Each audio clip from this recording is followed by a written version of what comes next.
Hello, ladies and gentlemen. Welcome to MetaDating Episode 5, whereby we will play through various games and interactive mediums to explore how they present romance. My name is Sean Plott. My name is Bill Grainer. And I'm Sean Bouchard. And today we're going to be doing a little bit of re-exploring of the Japanese dating simulation. The visual novel, as it is. If you've watched any of the past MetaDating episodes, what we've been doing is sort of surveying the landscape of games and interactive pieces have to say about the way dating and romance works. I'm sure you've seen TV or watched movies and seen how they work, but when you all of a sudden have the interactive seat as the player, what happens? And we've been doing the variety, I guess I'd say.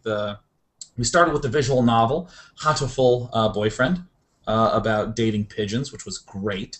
Catherine, which was a little bit more abstract, kind of a puzzle game, but did get the social aspect of texting and cell phones and how that feels.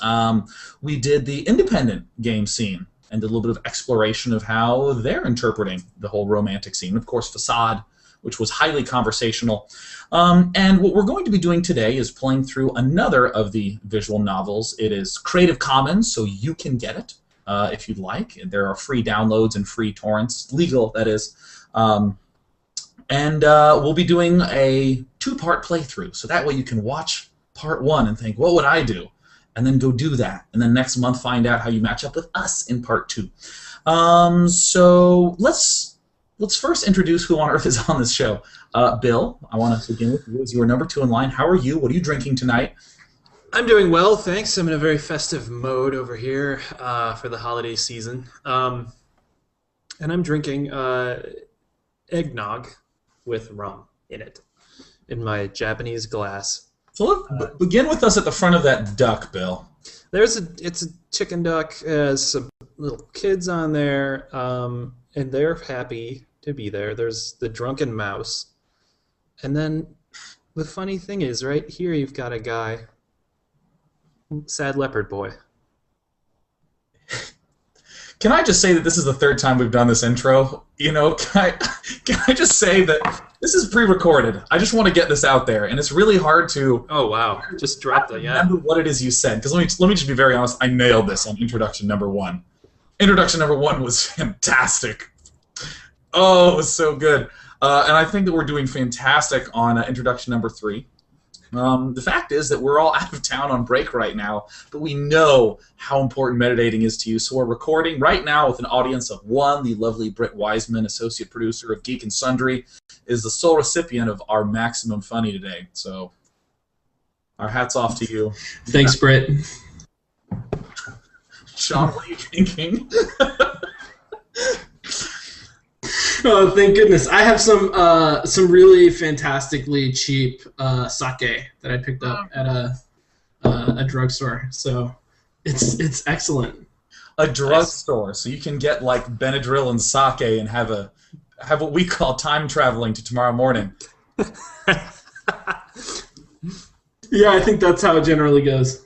Well, that's great. I'm drinking a delicious Belgian ale that comes in this sexy dark bottle. It's huge. It's larger than my head, which is also huge. The amount of water it displaces is astounding. And I put it into a Swedish beer mug. Oh, well done, sir. Thank you. So that way we can play this Japanese game. So, Katawa Shoujo is the title of the game, and I hope I'm saying that correctly. And if I'm not, it's fine, because I'm not going to say it again for the rest of the time. This game is a romance game that is a visual novel, takes place in a school for people with disabilities, and is pretty widely favorably received, largely due to how well it treats the sort of sensitive environment and how it treats it quite respectfully. So I'll also note that in the game, we can. Oh, this is the right button. In the game, we have this disable adult content, and that's checked because, as we all know, we try to stay appropriate on this show. And we will, won't we, Sean? We do a really good job of that, yeah. Keep it buttoned up.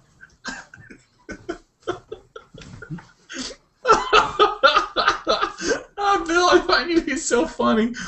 Oh, that's excellent. So once again, Whereas in the last episodes, we were talking a lot about the mechanics of the game and sort of how that reflects the whole dating thing. This fine day, we're going to be actually just getting ourselves into the experience and trying to participate, zipping through the storyline, talking about what characters we like in this new medium of romantic gaming. Is there anything else we need to say, or did we just nail that intro? No, I think that was perfect. I don't think that could have possibly gone better. I think so. Deflam. Deflasm. Deflam, our single audience member, is clapping vehemently. It's good. Now, you know what? Let me make sure I hit this correct button. I hope you guys enjoy my desktop. Let me just move. I need to move to the other corner of the screen. Whoa! Okay, I'm now ready to begin this game. There's text that appears at the bottom, and I don't want to cover that up, but I also wanted to show you my access to technology. So, guys, shall we hop into it? Mm-hmm. Yeah, let's do it. Let's dive in harder than we've ever dived before. Let us. A light breeze causes the naked branches overhead to rattle like wooden wind chimes. This is a popular retreat for couples in the summer. The deciduous trees provide a beautiful green canopy far out of sight of teachers and fellow students.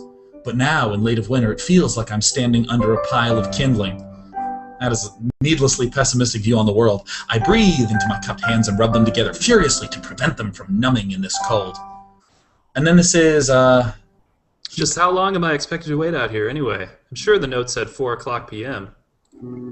Yes. Slipped between the pages of my math book while I wasn't looking. As far as cliches go, I'm more a fan of the letter in the locker, but at least this way shows a bit of initiative. As I ponder the meaning of the note, the snowfall gradually thickens. The snowflakes silently falling from the white painted sky are the only signs of time passing in this stagnant world. Apparently the Google logo's in my face, so let me journey with me. Bye that side of the screen. I'll miss you. Let's talk more about how the winter is like kindling. Their slow descent upon the frozen forest makes it seem like time has slowed to a crawl. The rustling of dry snow underfoot startles me, interrupting the quiet mood. Someone is approaching me from behind. Sean Bouchard, play the role of question marks. Hi, Hisao, you came? A hesitating, barely audible question. Oh, sorry, I did that wrong. However, I recognize the owner of that dainty voice instantly. I feel my heart skip a beat. It's a voice I've listened to hundreds of times, but never as more than an eavesdropper to a conversation. Well, that's weird. Is this the stalker who's finally decided to say hi? I turn to face this voice, the voice of my dreams, and my heart begins to race. This is good. I will say, as I'm reading through it, I just really like the prose. Oh, it's all you, Bill. Monaco, I got a note telling me to wait here. It was yours? Damn it, I spent all afternoon trying to come up with a good line, and that was the result. Pathetic. He's so upset that she identified it as him. What a tragedy. Yes. I asked a friend to give you that note. I'm so glad you got it. A shy, joyous smile that makes me so tense I couldn't move a single muscle, even if I tried.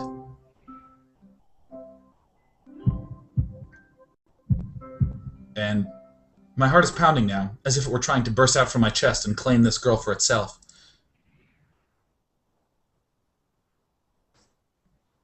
Oh? So, here we are, out in the cold. God, Bill, you sound so in love. Once again, the wind stirs up the branches. The cacophonous noise is music to my ears. Cacophony. Iwanako flinches ever so softly against the gust of wind. As it passes, she rights herself, as if supported by some new confidence. Her eyes lock with mine, and she lazily twirls her long, dark hair around her finger.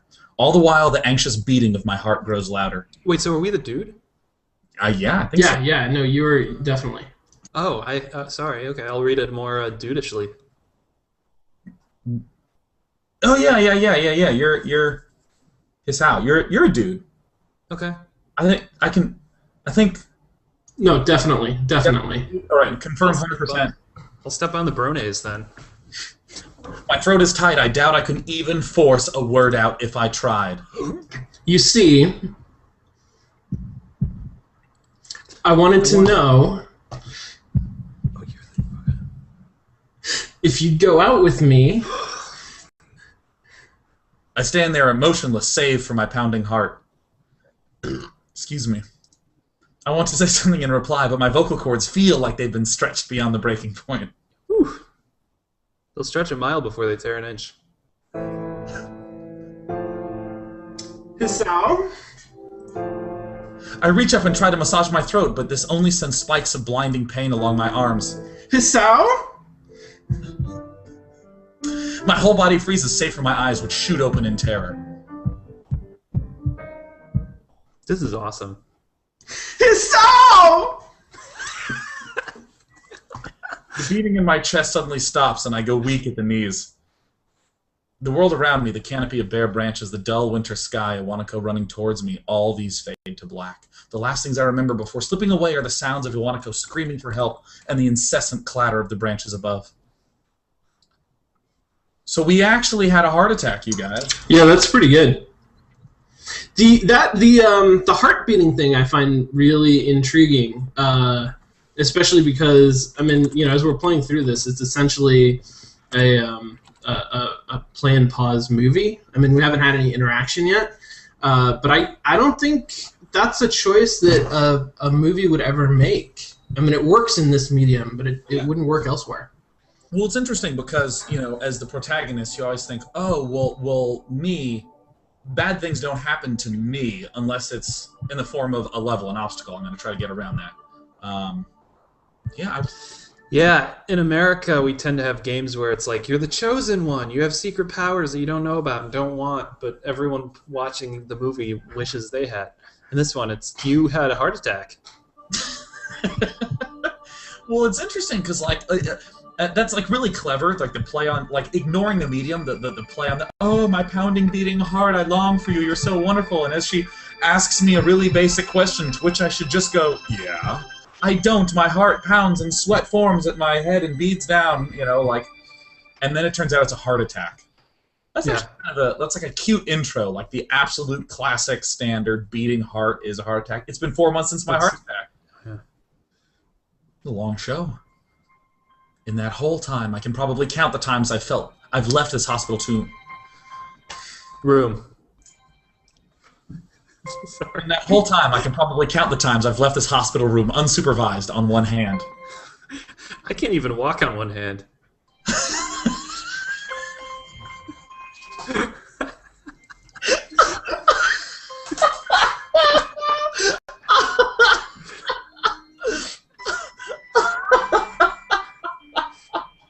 Oh, Bill, you are quite funny.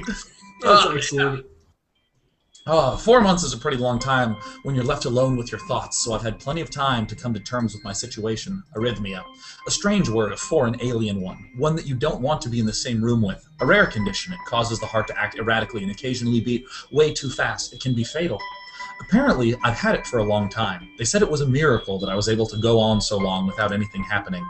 Is that really a miracle? I guess it was supposed to make me feel better, more appreciative of my life. It didn't really do anything to cheer me up. My parents, I think, were hit harder by the news than I was. They practically had 2 hemorrhages apiece. Oh. I already had a full day by then to digest everything. To them, it was all fresh. They were even willing to sell our house in order to pay for a cure. Of course, there isn't a cure. Because of this late discovery of this condition, I've had to stay at the hospital to recuperate from the treatments. When I was first admitted, it felt as if I was missed. For about a week, my room in the ward was full of flowers, balloons, and cards, but the visitors soon dwindled, and all the get-well gifts began trickling down to nothing shortly after. I realized that the only person I had gotten so many cards and flowers was because sending me their sympathy had been turned into a class project. Oh, that's cold. Ouch. Maybe some people were genuinely concerned, but I doubt it. Even in the beginning, I barely had visitors. By the end of the first month, only my parents came by on a regular basis. Oh, whoops. Oh, you can use the mouse wheel. Ooh, that's cool. Look, if I scroll up, it goes back. It goes, oh, nice. Oh, that's so nice. Ooh, yeah. Iwanako was the last to stop visiting. After 6 weeks, I never saw her again. We never had that much to talk about when she visited anyways. We didn't touch the subject that was between us on that snowy day ever again. The hospital? It's not really a place I'd like to live in. The doctors and nurses feel so impersonal and faceless. I guess it's because they are in a hurry and they have a million other patients waiting for them, but it makes me feel uncomfortable. For the first month or so, I asked the head cardiologist every time I saw him for a rough estimate of when I'd be able to leave. He never answered anything in a straightforward way, but he told me to wait and see if the treatment and surgeries worked. So I idly observed the scar that those surgeries had left on my chest slowly change its appearance over time, thinking of it as some kind of an omen. I still ask the head cardiologist about leaving, but my expectations are low enough, now that I'm not disappointed anymore when I don't get a reply. The way he shuffles around the answer shows that there is at least some hope. At some point I stopped watching TV. I don't know why. I just did. Maybe it was the wrong kind of escapism for my situation. I started reading instead. There was a small library at the hospital, although it was more like a storeroom for books. I began working my way through it, one small stack at a time. After consuming them, I would go back for more. I found that I liked reading. I just want this, like, agony passage to end. It's a long passage. I found that I liked reading, and I think I even became a bit addicted. I started feeling naked without a book in my hands, but I loved the stories. That was what my life was like. The days became increasingly harder to distinguish from each other, differing only by the book I was reading and the weather outside. It felt like time blurred into some kind of gooey mass I was trapped inside instead of moving within. A week could go by without me really noticing. Sometimes I'd pause in realization that I didn't know what day of the week it was. Other times, all the things that surrounded me would painfully crash into my consciousness through the barrier of nonchalance I had set up for myself. The pages of my book would start to feel sharp and burning hot, and the heaviness in my chest would become so hard to bear that I had to put the book aside just to lay down for a while, looking at the ceiling as if I was going to cry. But that only happened rarely. And I couldn't even cry. Ooh! Wow. Today the doctor comes in and gives me a smile. Now, already I love the fact that it's switched tense to present, where it's just like, it's time to play. I mean, like, sure, visually, like, blocking it down at the bottom, but ugh, it's so good. Today the doctor comes in and gives me a smile. He seems excited, but not very. It's like he is trying to make an effort to be happy on my behalf. My parents are here. It's been a few days since I've last seen them. Both of them are even sort of dressed up. Is this supposed to be some kind of special occasion? It's not a party. There is this ritual the head cardiologist has. He takes his time, sorting his papers, then setting them aside as if to make a point of the pointlessness of what he just did. Then he casually sits down on the edge of the bed next to mine. He looks me in the eyes for a moment. Hello, Hisao. How are you today? I don't answer him, but I smile a little, back at him. I believe that you can go home. Your heart is stronger now, and with some precautions, you should be fine. We have all your medication sorted out. I'll give your father the prescription. The doctor hands a sheet of paper to my dad, whose expression turns wooden as he reads it quickly. It's just like, kill your son. Put him down. Bill, your dad. So many. I take it from his hand and take a look myself, feeling numb. How am I supposed to react to this? With sheeting white light, the absurdly long list of medications staring back at me from the paper seems insurmountable. They all blend together in a sea of letters. Like an accident. This is great. I will say, this is very, very nicely done. Propanolo. I gotta say, the fact that a big chunk of that introduction was a love letter to reading, I think helps couch this game in a really nice place. Mm-hmm. I mean, you know, I'm sure we will complain about it this time too, but we're approaching these from the perspective of interactive fiction, and visual novels often don't offer us the kind of interaction and the amount of interaction that we want. But this was a beautiful introduction to the game. It's true. I almost wish we were playing it on like a Kindle or something. You know, for Christmas. I don't know. Or some other product, a Nook. Who do we endorse? Yeah, and it's like we're practicing being advertising people here. We're not, it's not that we're receiving anything. No, of course not. You know, I will say I do like how coy it was about the reading thing at the start. It reminds me of that scene in Looper where they're talking about how time travel works, and Bruce Willis is like, just stop thinking about it. Like, it's just like, All right, if you want me to just sit back and enjoy, I will. But, you know, I will say, despite having no choices to be made, it's like super cute the way that it presents information and like the sort of scenes and settings and the way it sort of walks you through it gently. The experience has been really well thought out, and it's very, very well presented. Look, guys, I found a medication we're taking. You see it right here? We're taking... Oh, son of a bitch. Or son of a... Rats. Son of a dogs. Oh. Right here. See this? We're taking dizziness as a medication.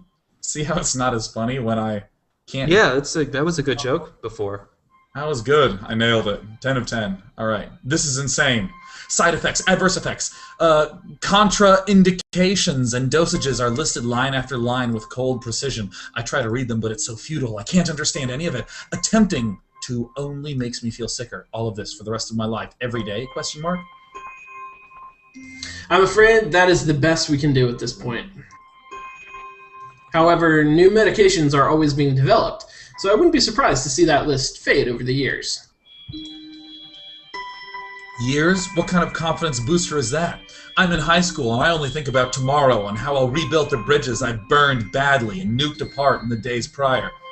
This is in my opinion how high school works. You get in huge enormous fights and say things like, I hate you, I wish I never met you, and the next day you're like, can we be best friends? Yeah, I can see that. Is that... Sure. That was not my experience, but I know enough from popular culture to say yes. Yeah. It wasn't my experience either, but I still feel like it is that way. Moving on. Dude, that sounds like from Dark City. Which is a great movie and you should watch. I'd have felt better if he hadn't said anything at all. But also, with your parents... Oh, Jesus. Oh, my God. Very, very nice, Sean. Thanks. No, I appreciate that. It's a shout of confidence for me. That's good. How many shots does it take? I've spoken with your parents, and we believe it would be best if you don't return to your old school. What? What? Bill? Please, calm down, Hiso. Listen to what the doctor has to say. Calm down? The way he says it tells me he knew full well that I wouldn't like it. Am I going to be homeschooled? Whatever my concern shows, it's ignored. We all understand that your education is paramount. However, I don't think it's wise for you to be without supervision. At least not until we're sure that your medication is suitable. So I've spoken to your parents about a transfer. It's a school called Yamaku Academy that specializes in dealing with disabled students. Disabled? What? Am I? Ellipsis. It has a 24-hour nursing staff, and it's only a few minutes from a highly regarded general hospital. The majority of students live on the campus. Think of it as a boarding school of sorts. It's designed to give students a degree of independence while keeping help nearby. Independence? It's a school for disabled kids. Don't try to disguise that fact. If it was really that free, then there wouldn't be a 24-hour nursing staff, and you wouldn't make a hospital being nearby a selling point. Of course, that's only if you want to go, but your mother and I aren't really able to homeschool you. We went out there and had a look a couple weeks back. I think you'd like it. It looks like I really don't have a choice. Compared to the other heart problems, people with your condition generally tend to live long lives. You'll need a job one day, and this is a good opportunity to continue your education. This isn't an opportunity. Don't call it an opportunity. Don't call it a goddamned opportunity, he said, being respectful of the language requirements for this show. Well, you should be excited at the chance to go back to school. I remember you wanted to return to school, and while it's not the same one... A special school, that's an insult. That is what I want to say. It's a step down. It's not what you think. All of these students are pretty active in their own sort of way. It's geared towards students that can still get around and learn, but just need a little help, in one way or another. Your father's right, and many of the graduates of the school have gone on to do amazing things. A person doesn't have to be held back by their disability. One of my colleagues in another hospital is a graduate. I don't care. A person doesn't have to be held back by their disability. That's what a disability is. I really hate that something so important was decided for me, but what can I do about it? A normal life is out of the question now. It's funny, I'd always thought my life was actually kind of boring, but now I miss it. I want to protest, I want to blame this lack of reaction on shock or fatigue. I could easily yell out something now, something about how I can go back to school anyway, but no. I don't say anything. The fact is I know it's now futile. I look around the room, feeling very tired of all this, the hospital, doctors, my condition, everything. I don't see anything that would make me feel any different. There really isn't a choice. I know this, but the thought of going to a disabled school, what are those even like? As much as I try to put a positive spin on this, it's very difficult, but let me try. A clean slate isn't a bad thing. That is all I can think of to get me through this. At least I still have something, even if it's a special school. It's something, it's a fresh start and my life isn't over. It would be a mistake to just rein myself into thinking that.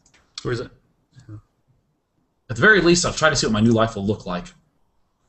And if this is the end of the introduction, then I totally have some things to do some Turking about. Kawata Shoujo. Alright, well, awesome. So this is the first act. Alright, I really like the fact that they put us straight in I'm trying to, I don't know if there's a word for it, but it's, Bill, you're talking about, it's the opposite of like the really excellent, gifted, superhero, amazing megastar.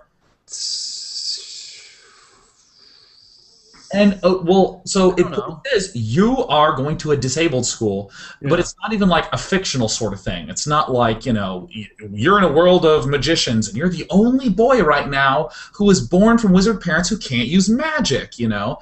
It's, you're a person with a disability, and now I can really relate to this because I've known people who've had, you know, issues like this that have hindered them and held them back. It's something that's really real. They put you right in the hospital and they say, and that's you now. And that's cool as a character. That like drives it straight home. I don't think it's cynical, honestly, the way that I would with something like, again, if I was a wizard that couldn't use magic. No, this is I'm super impressed, and I can't help but think back to Hatoful Boyfriend and the difference between this introduction to the experience and that was extremely abrupt and you got assaulted by a pigeon. It was like, I mean, the school, Ryota! Ah! Like,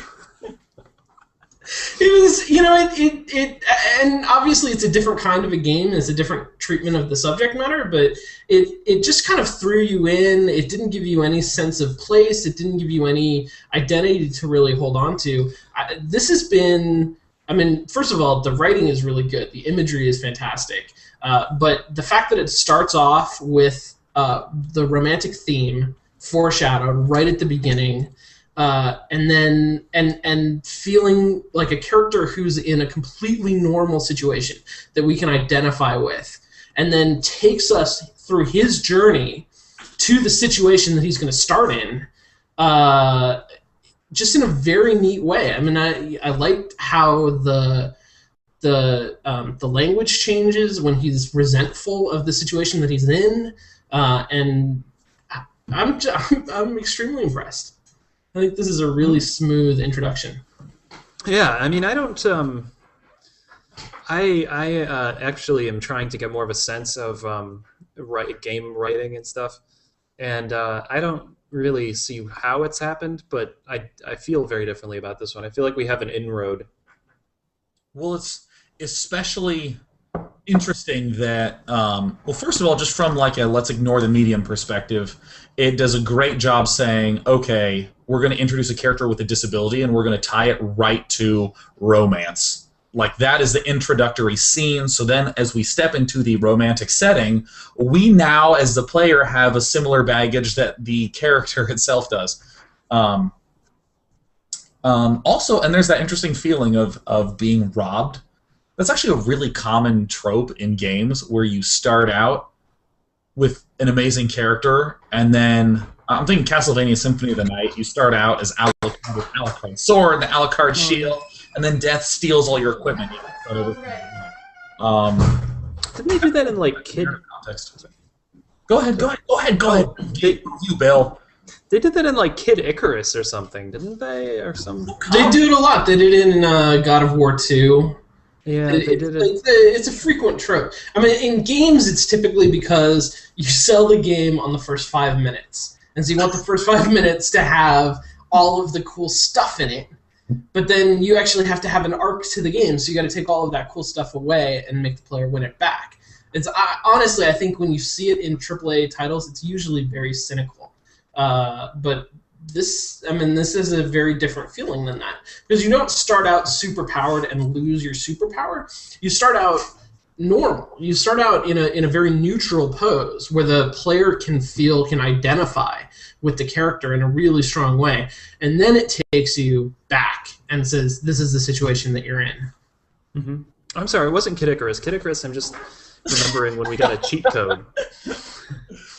Well, yeah, okay. It also happens when you get a cheat code. Yeah. Anyways. All right, I'm heading back to the game. Let's crank it on up. Oh, successful switching. I want that to be my desktop. Just that screenshot. Of me? No, it's just the game. Like with me in the corner, be like, do your work, Bill. Sure. But just the gate looked far too pompous from what it was. I'm going to tweet that, actually. Yeah, let's all hop on Twitter really fast here. I'm going to go ahead and, let me see, can I... Yeah, I can do this. Let me... Is that showing up? Good.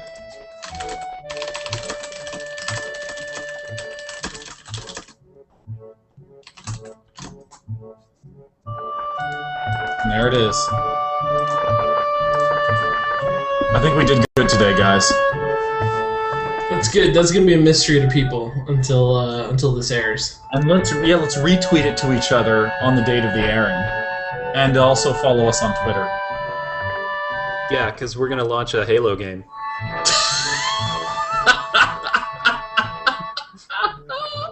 Oh, Bill, on point! Let's do some gate pompous looking. The gate looked far too pompous for what it was. In fact, gates in general seem to do that, but this one especially so. Red bricks, black wrought iron, and gray plaster, assembled into a whole that didn't feel welcoming at all.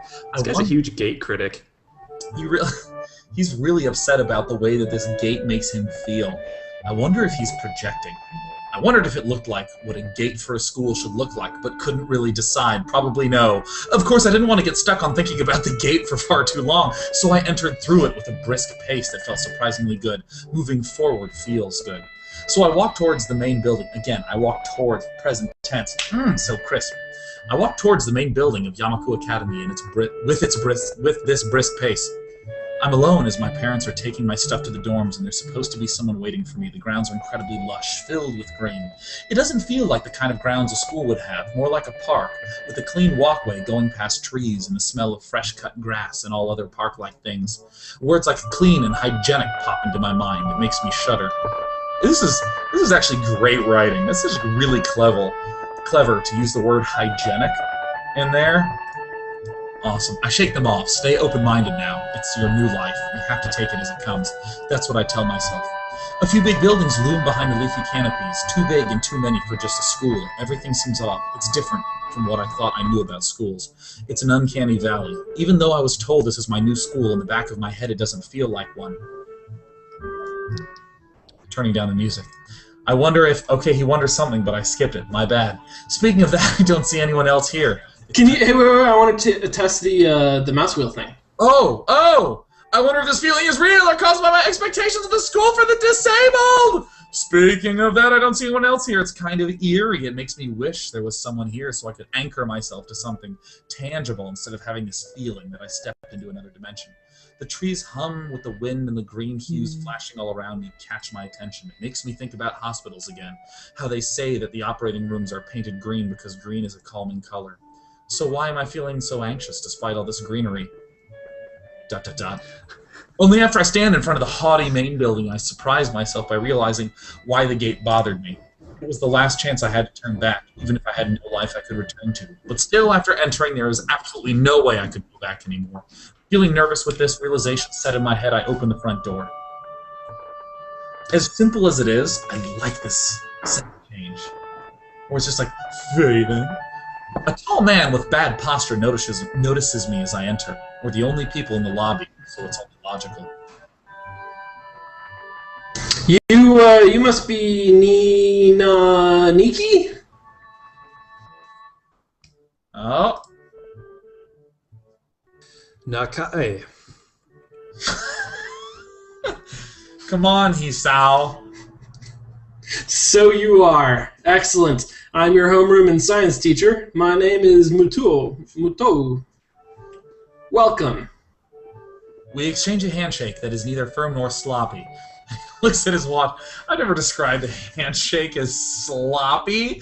What poor execution on that handshake. Quite a sloppy grip you have there. Excellent. Again, we're always really PC and appropriate on this show. It's all you, Sean. The head nurse asked you for a brief check-in visit, but there's no time for that now. Oh, should I go later? Yes, afternoon is probably fine. We should get going and introduce you to the rest of the class. They're waiting already. Alright, I'm clicking the next button. Waiting for me? I don't really like being the center of attention, but I guess it's inevitable in a situation like this. Somehow, not knowing what is waiting for me makes me feel really nervous. Thinking of this, I almost miss what the teacher is saying. Do you want to introduce yourself to the class? I can say yes, of course, or why. I would say, well, I mean, what's the hotter option? I almost always say yes, of course. I would yes. also. I'm like a super compliant human. Do it. Let's do it. No, I agree. I think it's important to introduce yourself. Let's do it. Yeah, of course. Bill? Yeah, sure. I mean, isn't that normal? That's probably the most complicated way to say sure I've ever been in my life. Hey, do you want? Why the hell are you asking me this question? Hey, you want to go to dinner with me and some friends? Yeah, I mean, sure. Isn't eating dinner normal? Oh my god! We all know somebody like that, though, right? Oh, dude, don't we? Oh my god. Hey, do you want to play 2 vs. 2? Why? Because you think that I'll bring you down and you're not willing to just play me in a normal what? Actually, that's only ever happened to me. No one else plays 2 vs. 2s with their buddies except for me. Oh, new media flirting. I mean, isn't that normal? Go ahead, Bill. Oh. Do you want to introduce yourself to the class? Oh, sorry. Yeah, of course. Yeah, sure. I mean, Oh, there we go. Of course, but not everyone likes to be the center of attention. I'm probably one of those people, but I guess I should be the one to give the first impression of myself. right, but it's no problem. Let's go then. My heart is pounding in my chest, and it keeps... And I'm on the verge of another heart attack. This is terrible. I want to be the center of attention. Oh, my character makes terrible decisions. My heart is pounding in my chest, and it keeps me thinking about my condition as I follow the teacher up the stairs. Oh, that's me. The third door down the third floor corridor is marked in the classroom class 3x3. What? Johor? Oh, well, you know, there we go. Accidentally making a awesome rhyme. Third door down the third floor corridor. Muto opens the door and enters. Good morning, everyone. Sorry I'm late again. I hesitate for a split second, the door freezing on the spot. Ah, get a grip. This is a big step. I know that. But there isn't any point to worrying so much about it. At least not this soon. I follow the teacher into the classroom and look around, partially so I won't have to meet the curious gazes of my new classmates. And look at them. They're all generic anime characters. Yeah! Are any of them dudes, or is it...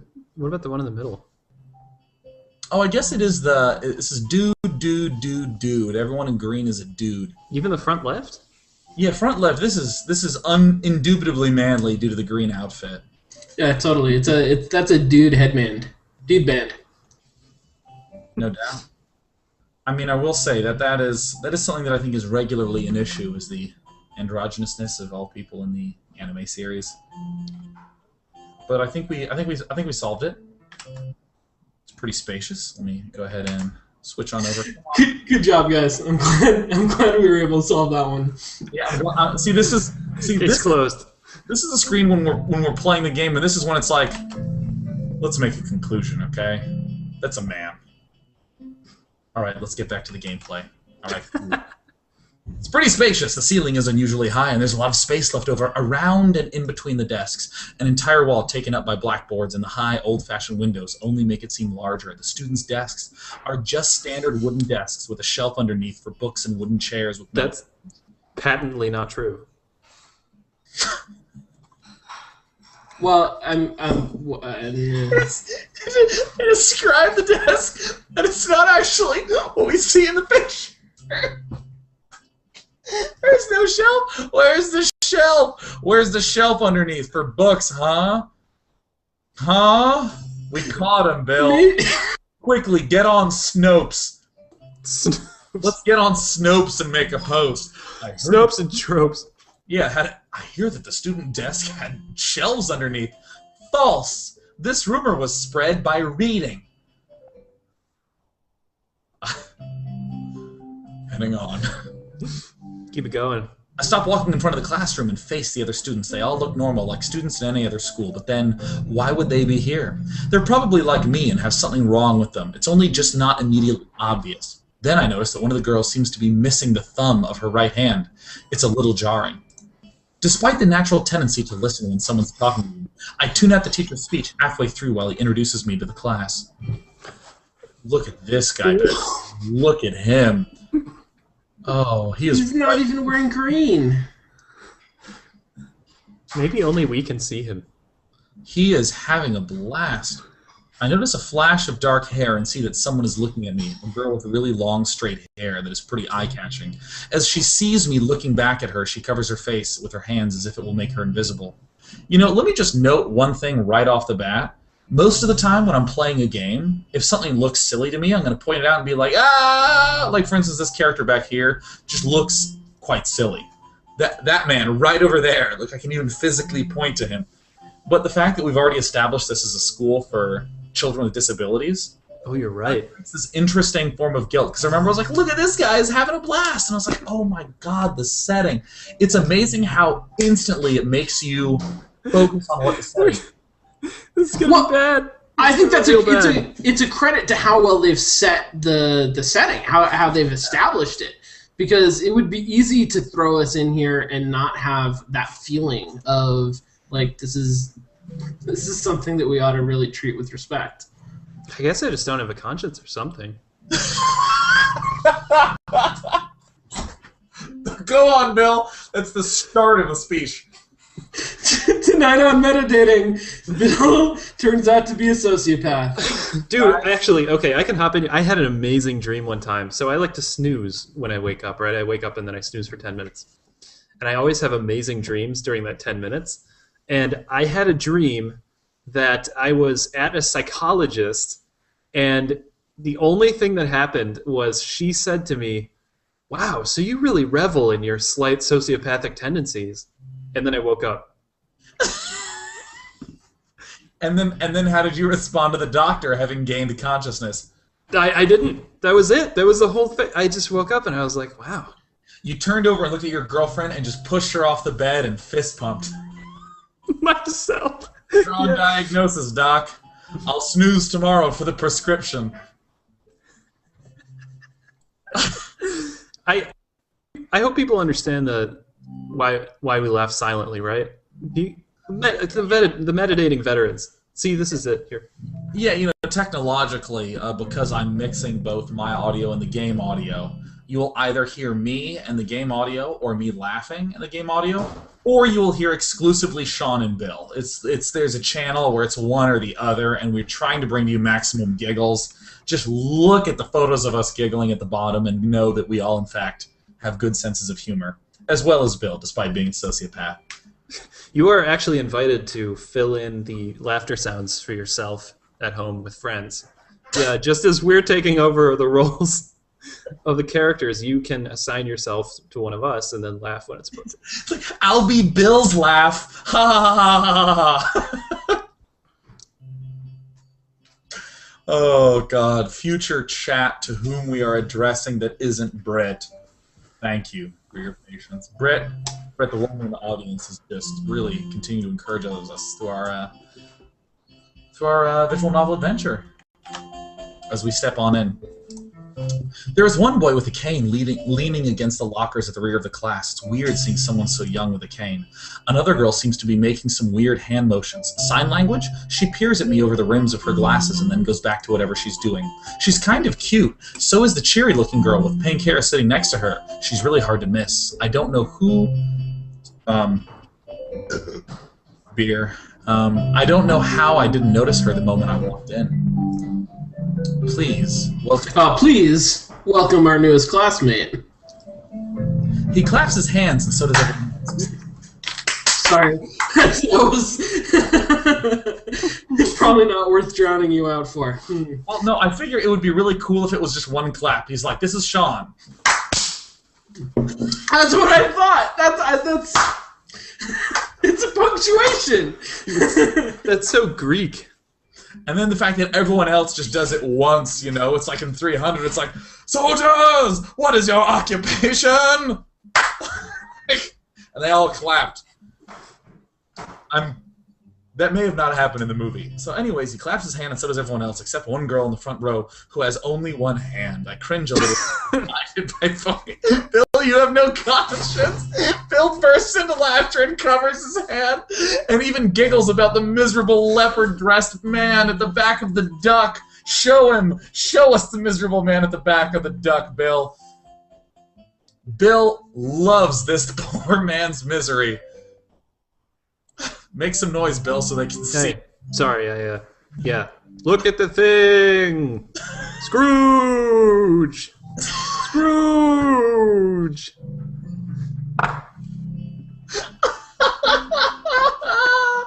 Oh! We're doing this in 2 parts. This is fantastic. We've made one decision, and I feel fantastic. Oh, my gosh. Oh, my gosh, times 2. All right. Just so you know, I'm sophisticated and use a volume mixer and Firefox. Whew! I cringe a little bit, but hide it by bowing, and thanks for this applause I did not deserve. A collective silence tells me that I should open my mouth now. So, I'm Hisao Nakai. And after that? My hobbies are reading and soccer. I hope to get along well with everyone, even though I'm a new student. And after that? I'm being so boring. This is exactly like every self-introduction ever. I should say something more exciting. I end up saying nothing, and the teacher picks up from there. Everyone seems to be satisfied, even with what little I said, though. A few girls are whispering to each other, throwing glances at me. It could have gone worse. That's such great characterization. I mean, like, that moment was... that's really stellar. I feel like I know this guy. Can I just say, like, how eerily similar a lot of this writing is to the way that it feels with romance in a completely normal, everyday setting, Like, just... I'm sure... I hope I am speaking to something that you two can relate to. Otherwise, I'll just be doing my own thing again. But that feeling is if you've had a few failed relationships that didn't work out for some reason, a lot of times your brain just makes a reason fit, and you just think, oh, there's something wrong with me. Like this all... Oh, and there's a very loud helicopter overhead. Is it coming through? A little, not really bad. It's in my room. It's quite loud. But anyway. We can hear you very well, actually. It's wonderful. What a great mic. Everybody, toast your mics. To science. Let me tell you a little bit about what it feels like. Psst, Bill. Psst. I've got a story for you. This is actually... This... I think I found what we need to do for future episodes. Do I? Okay, let me pull it back and talk a little bit about what I was talking about beforehand. Wait, I unplugged mine. Can you hear me? Yeah, you sound great. Okay, good. What are you talking about? Oh yeah, all those feelings of like, oh, I was boring, I should have been more exciting, or who will want to date me? I know so many people who have like had that conversation with me. It's like, yeah, I mean, I went there and it was fine, but I mean, who would ever want to date me? And and they do one of those sorts of things. It's kind of interesting to like create a really external motivation for that. I just want to say that I think the ratio of internal monologue to actual dialogue is pretty much spot on. I can definitely relate to that, and I think a lot of people probably can relate to that. The idea of like overthinking, or not even overthinking, but just thinking through all of your actions and the self-judgment that goes along with that. And Yeah. I feel like a lot of that is motivated by the setting. Like, you have arrhythmia, so you're going to have these thoughts. Few things sting more than when I'm reading a romance novel, which I've done, and I'm not ashamed of it that much. And the character is doing those things that are like, oh, and then I thought this, and then I thought that he would maybe say this and that and that, and I'm like, no, one thing, and I just shut the book, and then I blow things up in Team Fortress 2. I don't know if there's a segue from that, but let's get back to the action. Everyone seems to be listening to him intently, and when he's done, they clap their hands again, which feels like a weird thing to do. The first row girl claps. On this, her one hand against her other wrist that ends in a bandaged stump. It makes me feel a little bad. Sorry. We're going to be doing some group work today, so that'll give you a chance to talk with everyone. Is that okay with you? Yeah, it's fine with me. That's good. You can work with Hakamichi. She is the class representative. She can explain anything you might want to know. And who else would be able to do that better, right? How could I know? The teacher passes out the day's assignments and announces that we will be working in groups of 3. It hits me that I don't know who Hakamichi is. So, the teacher seems to catch my helpless expression. Oh, right. Hakamichi is right there. Shizune Hakamichi. Ooh! As he calls out her name, this cute, bubbly-looking girl with bright pink hair and gold eyes waves her hand at me. I take a seat next to her by the window. Is gold eyes a real thing? It is now. Hey, I guess you're Hakamichi, right? It's nice to meet you. You glossed over pink hair and went straight to gold eyes? I did. Well, you can't dye your eyes. Well, you can. The more you know.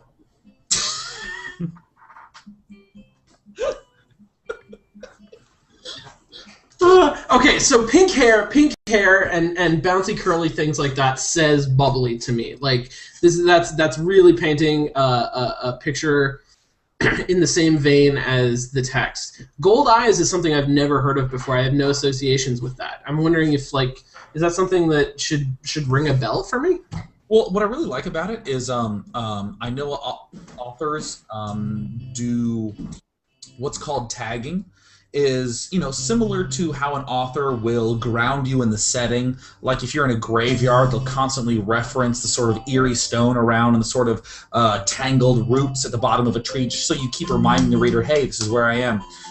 Visually, they'll say things, like the bubbly gold, or the bubbly pink hair, or like, she looked at me with those golden eyes. And it's kind of cute here because you don't have to worry as much about tagging.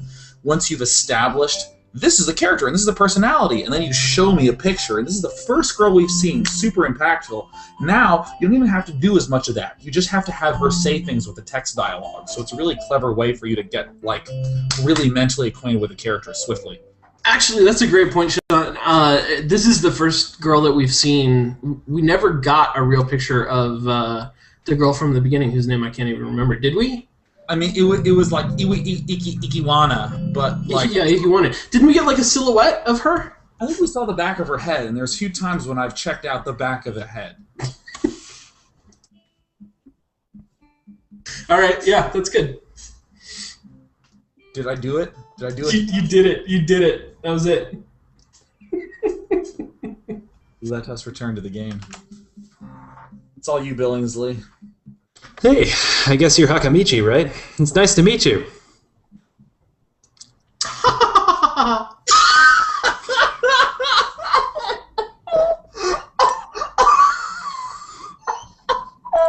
You're perfect! You're perfect!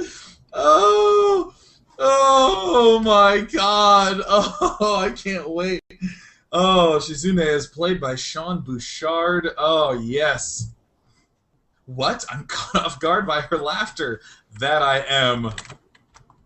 It's nice to meet you too, but I'm not Hakamichi, I'm Misha. This is Hakamichi. Shik-chan. Giggling, Misha points to the girl next to her, the one I saw using sign language before. It looks like she has been staring at me this whole time. She nods once nonchalantly to show that she acknowledges my presence, but only barely. She has short yet carefully, neatly brushed hair, a pair of oval-shaped glasses balanced on the tip of her dainty nose, and dark blue eyes that seem to alternate every few seconds between analytical and slightly bored. And see, look at this, like, angling the body to the side. Oh, yeah, it's like a really nice visual to go along with the dialogue. It's nice to meet you. ...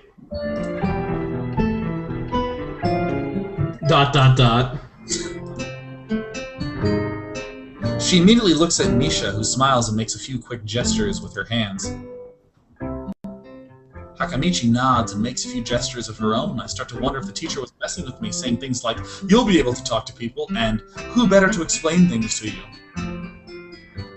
I can see you're a little confused, right? But I understand why you would think I was Shi-chan. Shi-chan is deaf, so I'm the person who translates things back and forth for her. I'm like an interpreter. She says it's nice to meet you too. I have no vocalization for that. I just like to think of it as a face. So Sean, make for us a face. Oh, well, you have to say a noise because Google Hangouts won't give you priority on the vision. So make a noise first. Yeah, noise. I can't. Ellipsis. Ellipses! Wahoo! Oh, excellent. Now, ordinarily, we'd have to worry about the voice timing of that. However, me as the associate producer at Geek and Sundry, Britt Wiseman, our audience of one, took care of all that for you. So thank you, Britt, for being a participatory audience and for doing the editing so we don't have to. Misha. You're the new student, aren't you? Well, Shi-chan, of course he is. If he wasn't, he would have been standing up there for no reason, right? Right? He seems like a very interesting person, doesn't he? We knew there was going to be a new student, but we didn't know you would be here today. So soon. He-chan, right? Right. She says right a lot. Right. He-chan. Oh, Sean Bouchard! Sean, we Where'd lost Sean go? Sean? Oh, damn, Hey. I hit the wrong button. Sorry, I was trying to unmute, and I did the... Yeah, never mind. It fits, doesn't it? I'm sorry, Sean. I didn't mean to put you through that. I really... Wow. Sean, how could you have done that? Sean, what were you thinking, Sean? Oh. Oh. No, it's terrible. Alright. So, I think it's your turn, Sean. I think you're right. I think, yep, it fits, doesn't it? Did I say it out loud? It's just a surprise. I've never liked that nickname. I don't really see how. Wait, what was it? I missed the nickname. What was the nickname? He-chan. Yeah, I don't get it. Hichan. Oh, for you. Because Yeah. your name's Hikau, something? I don't remember. Nikai Hisao. Hisao, right. Sean. It fits. You look just like I imagined. Da. Ha ha ha. Yes, you look just like a Hichan. I wonder why everyone seems to think so. Da. Takamichi taps her fingers on the desk to get Misha's attention. They gesture back and forth to each other excitedly, their hands a blur. Misha seems a little overwhelmed. Sorry about that. And does this school employ like a full-time tailor for their jackets? Yes. It's a 24-hour tailor / nurse, Bill. You insensitive, conscienceless douche.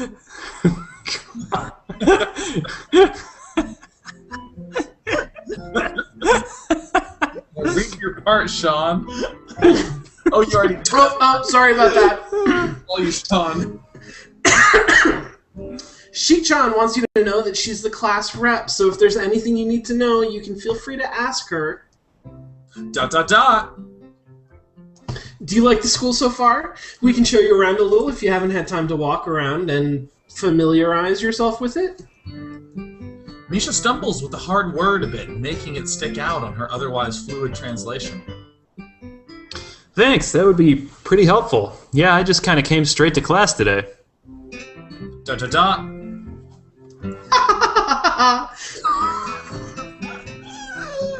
Oh, Sean, I just want to pay you money to like record an hour of you laughing, so that way when I go running, I can just listen to you as I'm running, just how you like,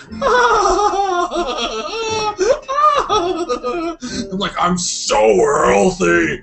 God, I'm gonna get super ripped and ultra trim and cut for the ladies. Oh man. No, it's a good plan, Sean. That's excellent. Okay. Well, that's no good. You should always try to learn as much as you can about where you're going to go before you go there. Not just to school either. Always. Even if it's a trip to the convenience store. Really, Seek-chan? I love how much I get to laugh.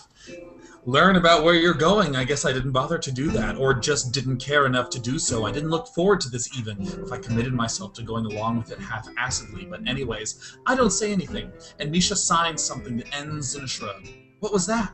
It seems like it was about me. I feel like slumping over in my seat. Both of them are smiling, but that shrug hit me unexpectedly, deeply. Right in the feels. Right in the feels. You look down. Are you okay? ... Don't take it the wrong way, please. I hate it when people are afraid to ask questions. That's how people learn things, by asking. I love Misha. Can I just say? Well, I can't tell if it's Misha or if that's what Misha's translating. Me neither. Or if maybe it's the other girl who says right all the time and Misha's just translating right. It's true. Right. It's true. It's hard to know. People are probably going to email us and be like, oh, that's all part of the game. No. Yeah, right. Right? Email us, right? Is this the hand language for right? I hope it is. Right? Vigorously, palms facing the ceiling. All right. Vigorous palms. Vigorous palms. Asking for help is perfectly normal as much as needing help. Stop looking like you just failed a test.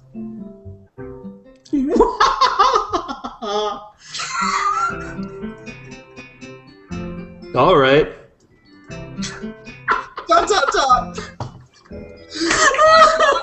And another thing, you don't have to call Seek-chan something so formal like Hakamichi or class rep all the time.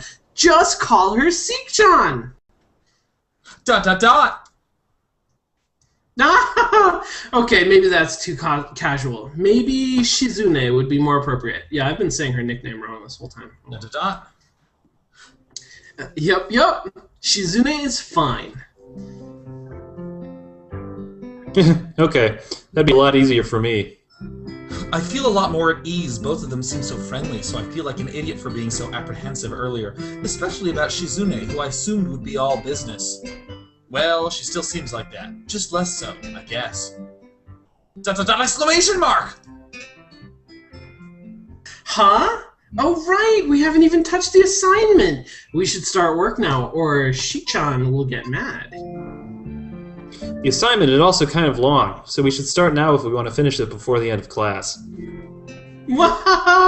That too! ... Shizune glares at the two of us impatiently. I don't need to know sign language to understand that. Okay, I get the message. ... After class, we can take a walk around the grounds together. It's a nice day today, okay? Right? Right, right, it's a nice day, right? Wah ha ha ha ha, right? It's funny. Ha ha ha ha ha. Shichan. The assignment is actually very challenging to get through, combining aspects of being both difficult and unnecessarily long, which is a tough word to say. It's unnecessarily long, really. Still, we finish it a few minutes earlier than anyone else in the class. Despite our late start, Shizune and Misha are really capable. They're quite different, though. The class rep is as calm and professional as she looks, while Misha is a lot more playful and girlish, not to mention a little more easily distracted. To be honest, the two of them did most of the work. I feel guilty about that. Excuse me, the clock tower bells ring, signaling the end of the period. Time for lunch. This face! Look at his face! Without knowing what else to do, I followed Misha, who was beckoning me into the hallway and down the stairs. It's like Beast Jesus. Can I just say that this is cool, that the way that they do the pacing, because like it's one of those things that they teach you in like editing for film or well, hell, even just like in game design, where it's like people notice change when things are different. Like if there's 4 people dressed in red and one's dressed in green, you look at the person in green, or that sort of thing. Or if you're doing every camera shot and it's 10 minutes long, and you start doing 3-minute camera shots, it's really noticeable. So here, the fact that we're like switching things, we descend the lobby. We descend even below the lobby where I met Muto down to the bottom floor. Just like everything else in the school, the cafeteria seems too spacious and oddly modern in contrast to the classic exterior. Its big windows open to the courtyard towards the main gate. It's the cafeteria! Her enthusiastic statement of the obvious makes people around us stare, but Misha doesn't seem to care, so we proceed to the line. There's a rather large, long list of menu options, which seems great until I realize that many of them are to accommodate students who have special diets. How nice, it almost feels like I'm back at the hospital, eating portions measured with scientific precision to meet the needs of the patients. I pick something at random and follow Shizune to the table sitting opposite of her.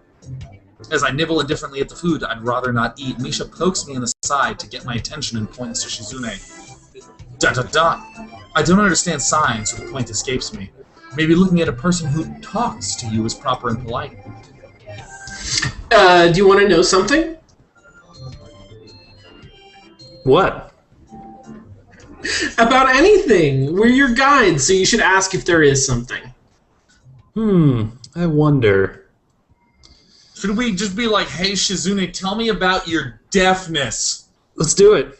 Does that... God, Bill, you have no conscience. I didn't even tell you the other options. The other options are, I think I got everything I need to know, or ask about the library. So if I were playing the game, I would ask about the library. But why, though? There's nothing interesting about it. It's basically just an option. It must be interesting. Basically just a storage room for books. I know, but we love books. There's nothing to be drawn from that as a conclusion. All libraries are storage rooms for books. What do you mean? You can't just state its definition with a funny tone and expect us to buy it. A car wash, it's just a place where you, like, clean cars with water. Come on, Bill. Give me something more juicy or meaty to hang myself on. No. I don't even understand. I can't even keep up with this conversation anymore. Let's just ask about the deafness. Come on, let's ask about some deafness, Bill. I'll go with it. Yeah, Sean, let's ask about that deafness. Let's do it. Huh? A library is just a place where you use the Dewey Decimal System. Sorry. Yep. Sorry, don't apologize to Dewey. He helped with organization. The histories are in the 900s, man. Let's ask about deafness. Here it comes. Here it comes. Alt F4. Boom. Excuse me, Alt regular 4. Ask about Shizune's deafness.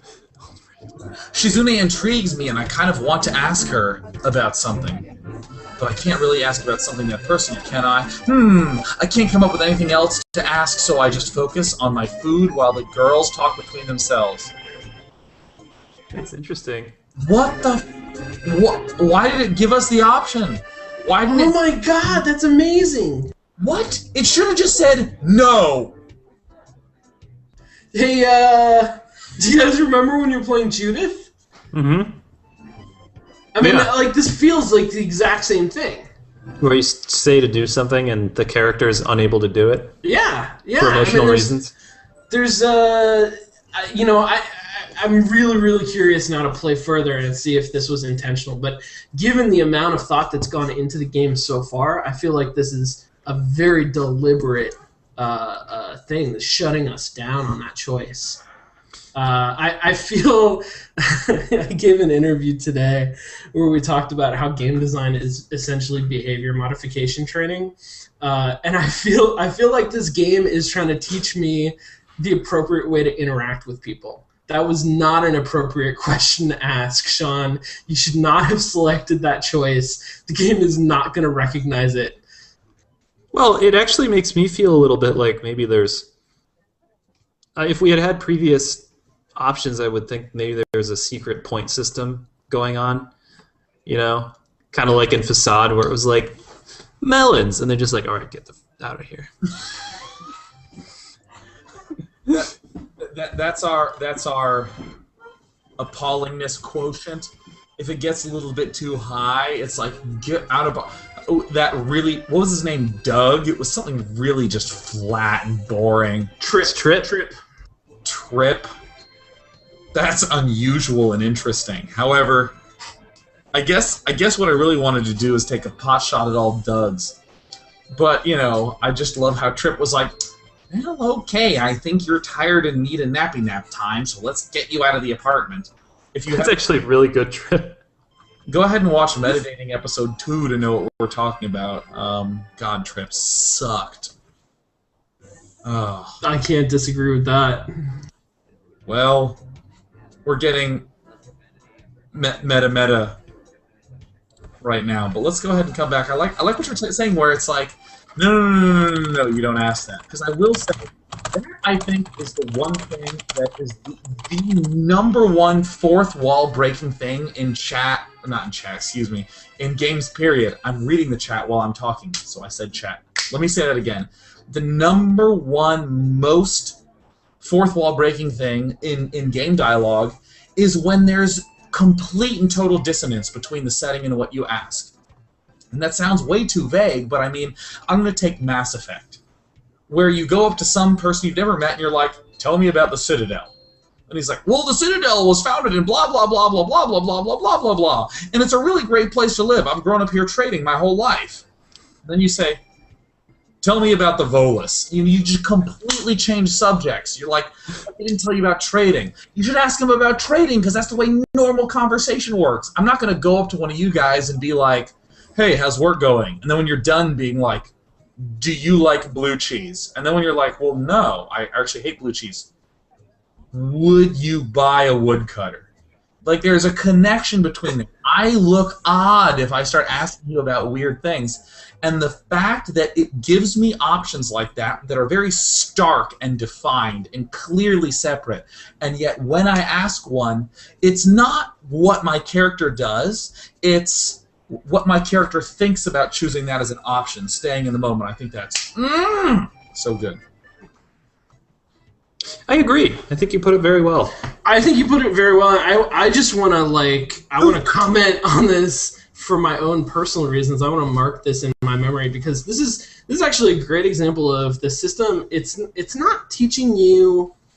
I don't think this was negative reinforcement because you did something that the system didn't like. It's not like you ran into a Goomba and you died. The system's telling you don't run into Goombas. This is really role-playing guidance.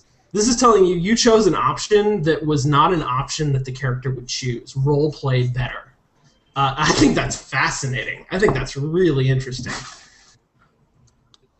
But I want to know about her deafness. Let's hop back to the game and find out what it has to say. I can't come up with anything else to ask, so I just focus my mind on food while the girls talk between themselves. Misha and Shizune sign back and forth very animatedly, throwing sideway glances at me, but Misha refrains from translating. Maybe they are talking about secret girl stuff or something. ... I quickly notice a conversation in sign is not enough to fill a silence. We arrive in the classroom early, but we're not the first. That dark-haired girl I noticed before is slumped over her desk in the last row. Oh, it was an earthquake! She jumps a little when Misha crashes into the room with the elegance of a rhino. Can we just all agree that rhinos, in fact, can be elegant? Yes. Sure, I'll go with that. Gentlemen, thank you for your... I really like Misha. I'm just gonna tell you that now because I'm gonna be pushing Misha for a while. I just want to let you know. Can I say Misha... What? My fire alarm went off. Is your house on fire? Let me Go check and see if your house is on fire. turn up the game. Guys, talk amongst yourselves. Keep your video on. This could get interesting. This could be, God, this could turn horrible. I hope this doesn't turn horrible. I know. So, Bill, Christmas, huh? You got a tree. I know. Just so everyone knows, I mean, this could turn not safe for life. Just turn it off if it does. Oh, God. I thought there was like a parrot or something.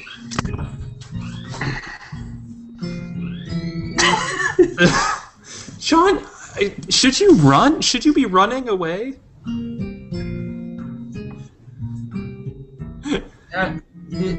Hello?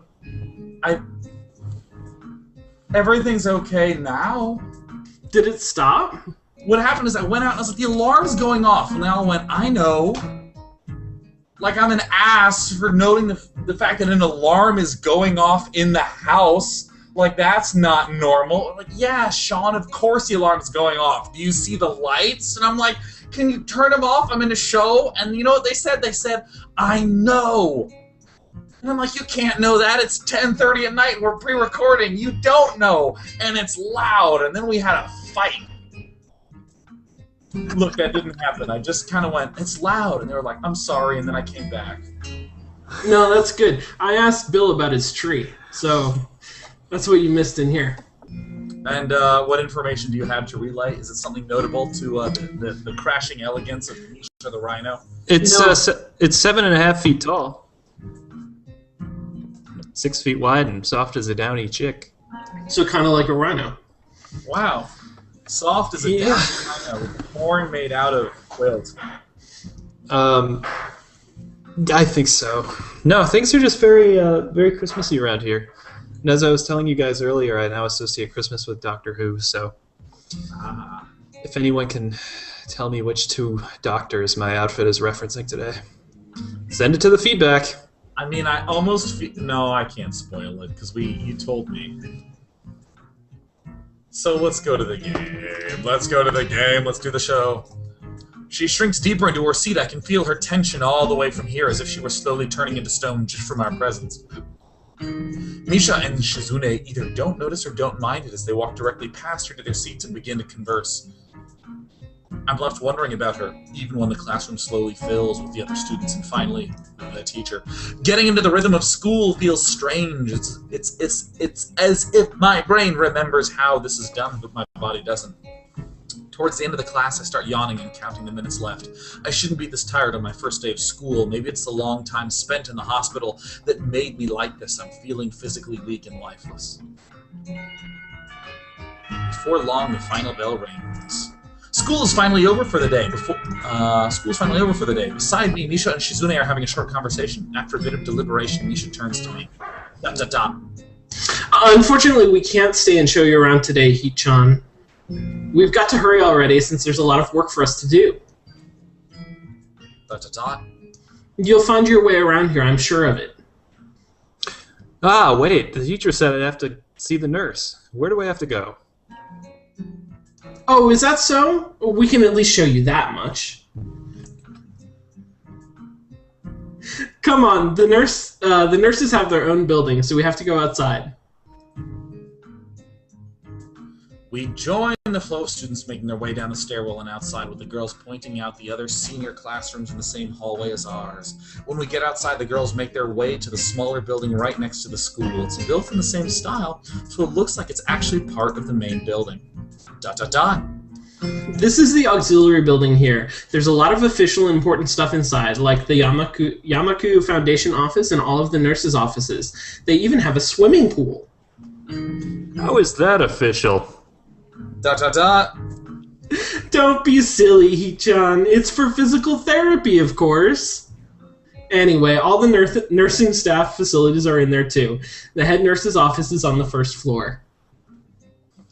You'll be fine from here, right? We'll be going then. See you tomorrow. Yeah, thanks. Bye. A whole building for stuff that has nothing to do with the actual education. I guess it's necessary for a place like this. I walk in, hoping that this really will be only a quick visit, like the teacher said. Look at how stark and austere and domineering this hallway looks. Ugh. That's very different than the other one. It's very green. The door on the left is a green cross with the text "Head Nurse" and a nameplate. A voice from the inside responds to my knock almost immediately, but I can't quite make it out. It sounded a bit like an invitation to open the door, so I invite myself further in. The room is not large and it smells strange. A friendly-looking man turns around on his office chair to face me as I enter. His desk is neat and tidy, but the bin under the table is overflowing with used medical utensils, and there is at least a dozen coffee cup rings lingering on the desk.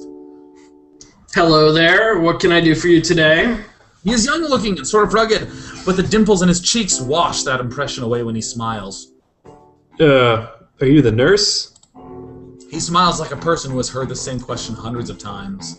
Why, yes, I am. It says so on the door, no?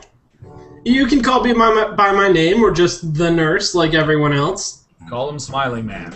Shake off my confusion, realizing I should probably grab his extended hand. His handshake is rather firm and friendly. Right. I'm a new student. My homeroom teacher told me to come and meet you. My name is Hisao Nakai. His eyes light up with revelation and he snaps his fingers.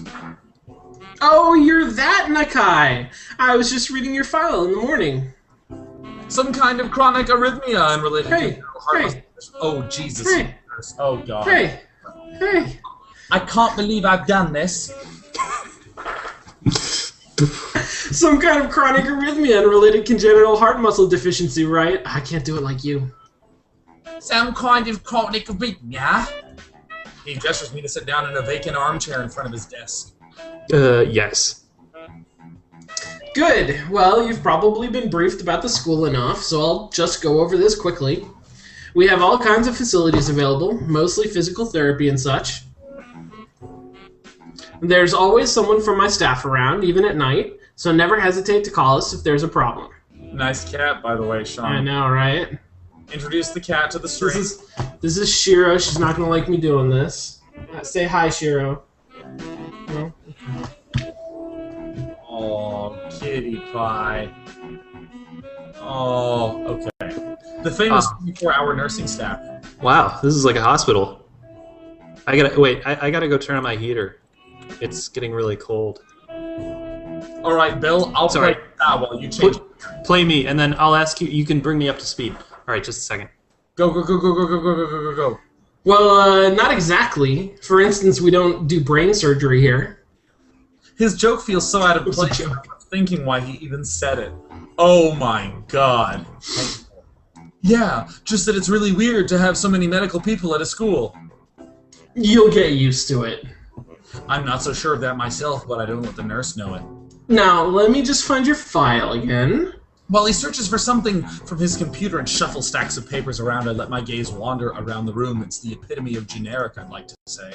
Beige walls and ceiling, dark gray laminate flooring, and all the equipment you'd expect from a school nurse's office. Even the ridiculous educational posters are hanging on all four walls, reminding me to eat properly 3 times a day and from all the food groups. Unless you're on the Atkins diet, in which case, cut that grain out, baby. You don't want to have love handles. Smiling, the nurse draws a thick file from a stack of similarly thick files and opens it. So you already have medication for the arrhythmia. Just remember to take your pills every morning and evening, or it won't be much help. Apart from that, do you do any sports? Rash stuff like, I don't know, boxing? He grins to his own joke, but I don't. Well, I played soccer occasionally with some classmates. Alright, I'm afraid I'm going to have to recommend you refrain from doing that, at least for the time being. Oh, my lack of reaction makes him raise an eyebrow, but really I'm too bothered by him forbidding me to kick a ball around. I guess I never did it out of burning passion for the sport. Just have to do something, just something to do. I gotta click the next one. Any kind of concussion might be very dangerous for your heart, and risking another attack is not a good idea. I like how he's permanently winking at me. It's pretty amazing. Look at him. He's like, hey, refrain from kicking a ball around.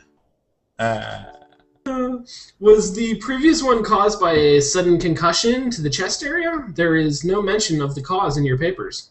A girl asked me out and I almost dropped dead, literally. My sincerest apologies, Dak. Not exactly. I sidestep the question acceptably, and he glances at me over his papers with a more serious expression on his face. Still, you do need to keep your body healthy, so some exercise would do you good. We have physical therapy and such available, as I said, but I don't think you really need such heavy measures. Just some light exercise regularly. Hey, Bill, welcome back. Hey! Hey, nice professor's jacket being applied to your professorly outfit. That's, I guess that could be construed as a third Doctor reference, but it's really not. But if you can name them, you'll get a cookie from someone else. And I would ask, can the one person in chat watching the show right now name them? If she can. If she can.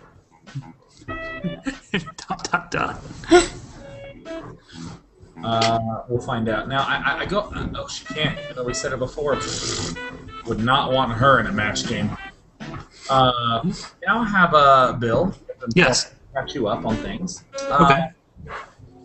We've been getting to know this nurse, and the nurse has informed us that things are normal, don't feel weird about all the medical staff all everywhere, but interestingly asked what was the cause of our medical condition, and we dodged it.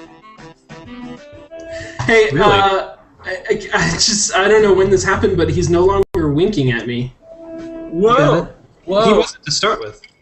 Yeah.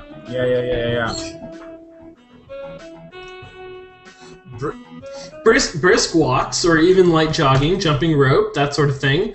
Swimming, maybe. There's a pool here. So I was told.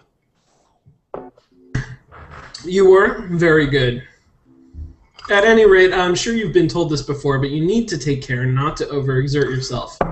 He wags his finger to emphasize the point. No need, really. I've heard this 1,000 times already. Absolutely no unnecessary risks. Take care of yourself. Okay.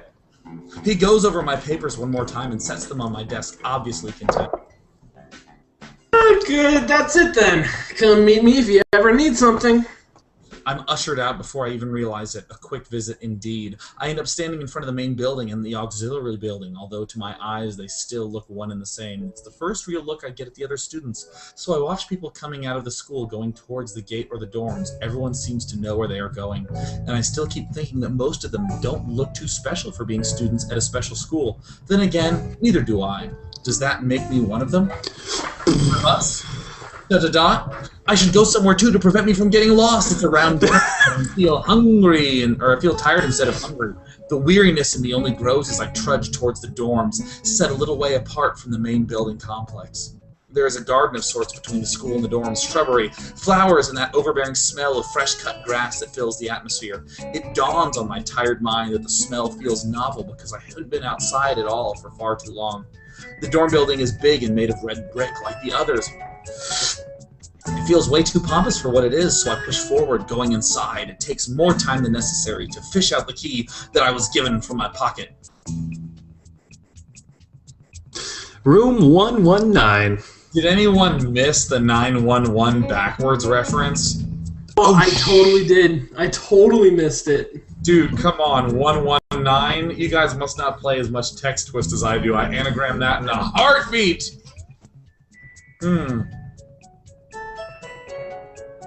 That's good. Whoa. That's good. 5th. Wow. Despite the ornate exterior, the inside of the dorm is fairly new, functional, and boring. Just like in the main building, the halls and doors are wide to accommodate wheelchairs. The same goes for the elevators at the end of the hallways. I poke my head around the corner of the common room door. Inside, a few students are watching the television. One nods and gives a quick hello before turning back to the TV. That seems the only girls around here are sociable. I suppose that's perfectly fine with me.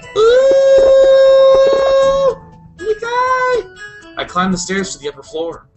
Here, small corridors branch off from the main hallway. Each of these minor halls seems to have a toilet and a shower, as well as 4 rooms. About halfway down the hall, I spy room 119. The nameplates on the rooms adjacent to mine are blank. I guess there are just 2 of us here. Light shines from below the floor of room 117, so I knock lightly. Hello, is anyone home? From inside, I hear a few movements, and the clicking of way more locks than I thought these doors had. After a moment, the door squeaks open. A bespectacled boy is standing in the doorway. He is looking at me very intently through his extremely thick eyeglasses. 10 points for Gryffindor. Who is it? Blind? No, at least not completely. Why would he have eyeglasses if he was? He leans closer to me until our noses are almost touching. He breathes stinks of garlic. Hisao Nakai. I'm moving into the next room. I thought I should introduce my... His face suddenly brightens in realization, and he stands back upright, thrusting his hand out in a smiling greeting almost straight to my diaphragm. Ooh.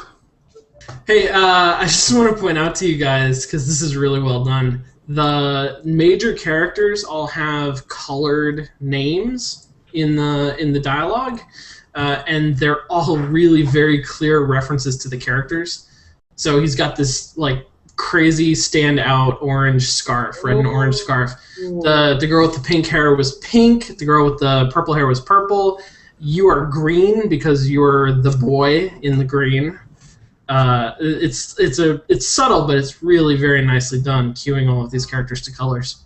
Oh, clever! That's really good. I also want to just give a shout out to the photographs used as backgrounds, which is pretty fascinating, and I kind of like it. So it's not dissimilar to Hatoful Boyfriend, but I feel like it is much less jarring here. I like it more. Anyway, sup, dude? Name's Kenji. All right, hold on. I've lost track of my mouse pointer. I found it. There it is. Ah! Bill, Sorry, hi. Sean. Bill. Ah! Hi! Yeah. I take Kenji's sweaty hand and shake it, still a little rattled by the sudden change of attitude and vehement welcome. Altitude? There were some suspicious looking people going in and out of your room earlier. It was probably my parents. Your parents? You sure? Because they could have been some other people too. You can't judge a book by its cover. His out of place proverb is left hanging between us, awkwardly, as I try to think of some way to respond. I'd say the chances are high enough. He shudders and makes some exaggerated hand gestures. You're a brave man, Hisao. Me? I don't think I could trust the chances. This man with an ambiguous malady is really paranoid. The only one I trust is myself. Does that mean I shouldn't get to know you either? He thinks about this for a while. A wise decision. Damn, you are smarter than you look. I mean, is that intended to be a joke? Because aren't they portraying him as blind? I think so. I think the book by cover is as well. Really? I don't think he was supposed to be blind. Is he? I don't know. Probably. What do you look like? I hope not smart. Oh, yeah. These are all Bottom of it, 1 frame later. blind puns. He squints his eyes and leans closer again, but I lean backwards to dodge it. What's that on your face? Whoa! Whoa! Never mind. It doesn't matter. You should have to dodge that. It should turn into Space Invaders, but without a gun. You just have to avoid. With that, he turns, fumbles around for a moment in search of the door handle. and shuts the door behind him.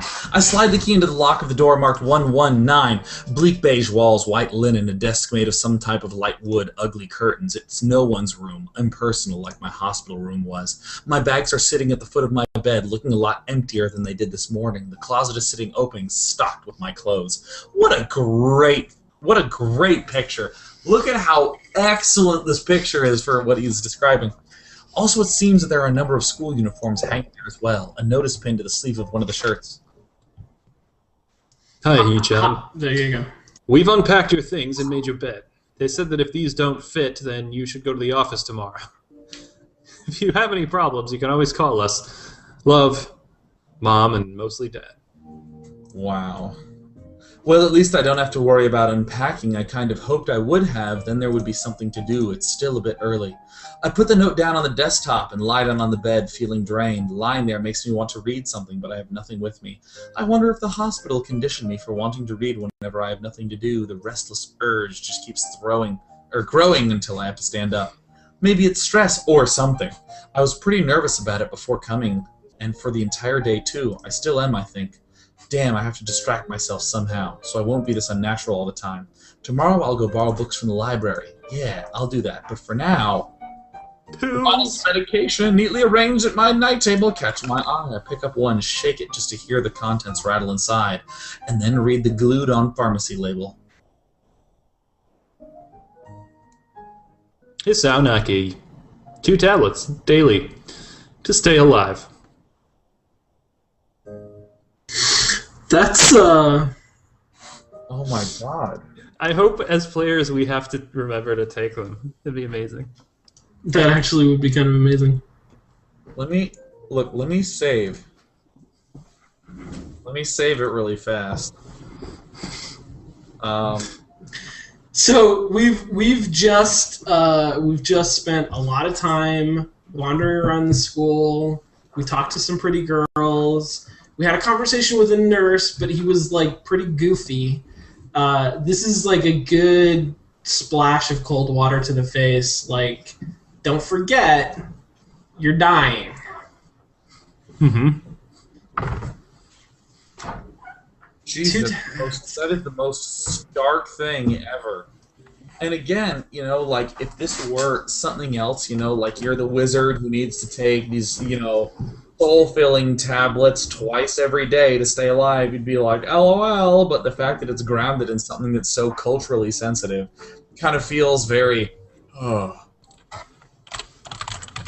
culturally sensitive, and I think just like real. This is not a fantastical story. This is a very grounded story, at least so far.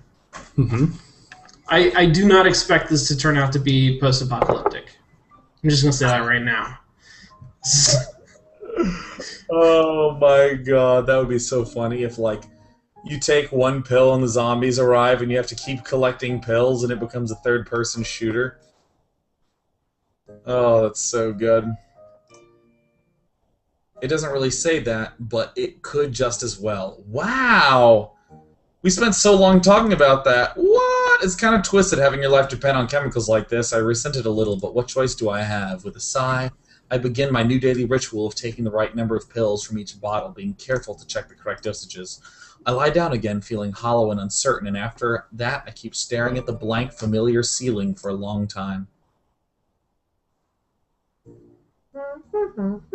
It doesn't start looking any more familiar, not even after darkness falls, and long shadows draw across my room like fingers. The sheets feel slightly more comfortable, warm and nest-like against the chill that passes. Soon the lighter shade of darkness that is the ceiling looks like every ceiling does at night, and it becomes the only thing I recognize anymore. The night beckons me to sleep. I feel the coldness of unfamiliarity and fear creeping up on my spine. Once again, I keep drifting further and away from the world I knew. Oh, he falls asleep.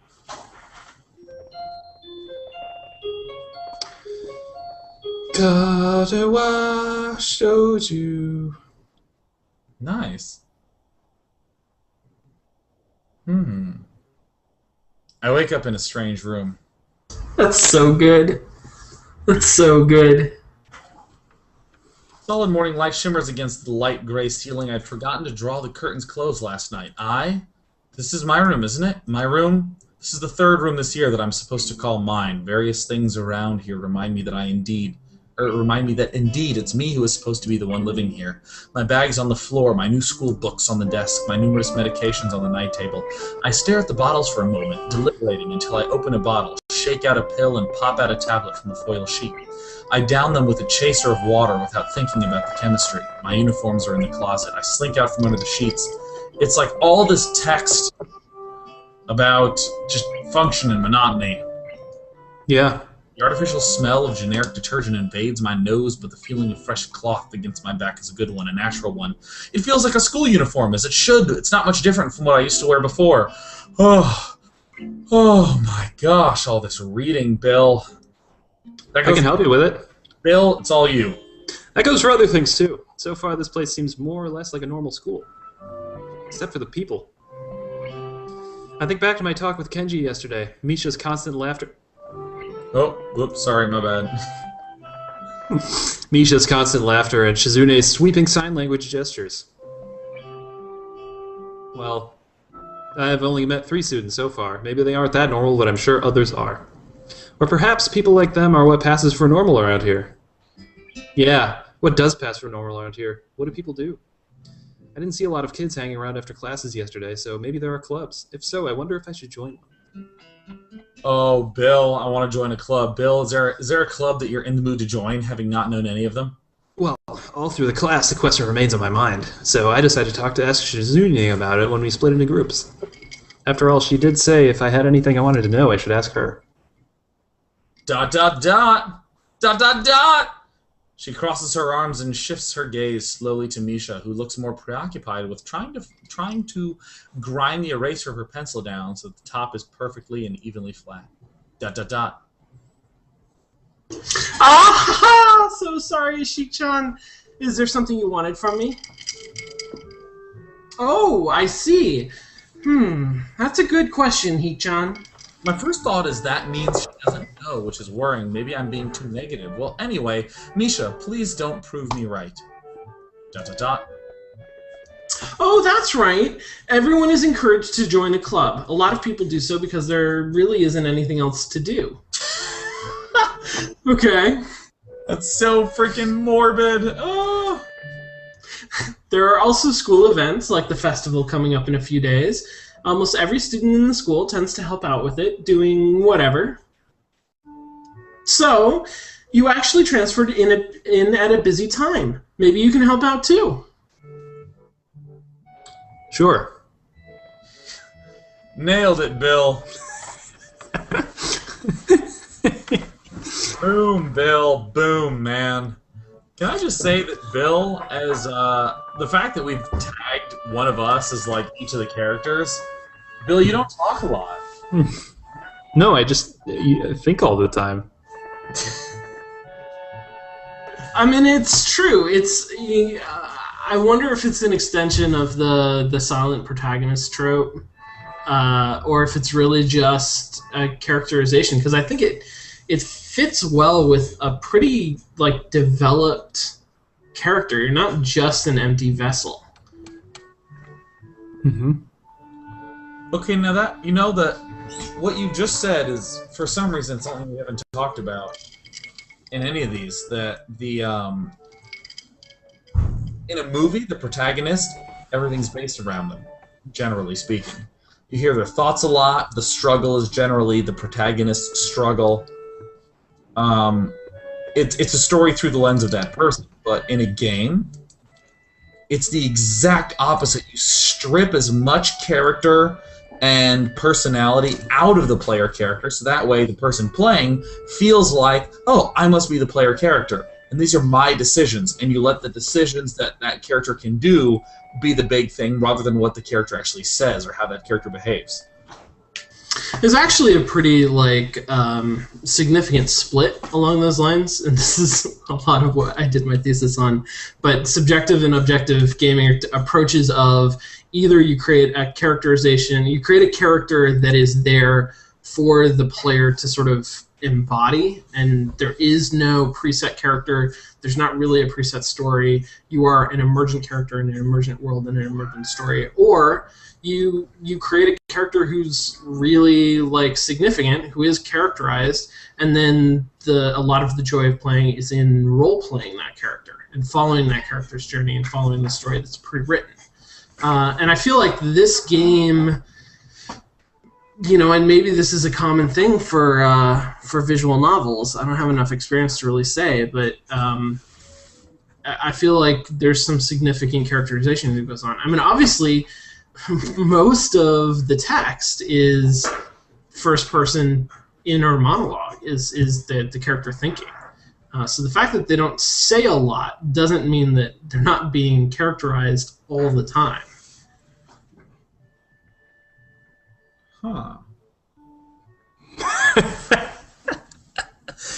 All right, I'll stop talking now. Sorry. So that was awesome, man. Because I mean, while that was going on, it was a perfect time to throw on over to Bill because you had a cat there that we also didn't meet. Sorry, that was Veritas. What is your cat's name? It's not my cat.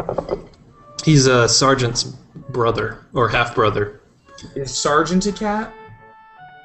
Yeah, Sergeant is a cat, remember? From last time. Wow. You have a cat named Sergeant and Veritas? They're not my cats, they're my roommate's cats. Housemate. You retain temporary custody over 2 cats? Yeah. Wow. Tell us about characterization of protagonists in games, Bill. Well, there's some terms we can throw out. I mean, when you have a character who you just pour yourself into, that is an avatar. And when you have a character who is a character in their own right, there's probably a term for that.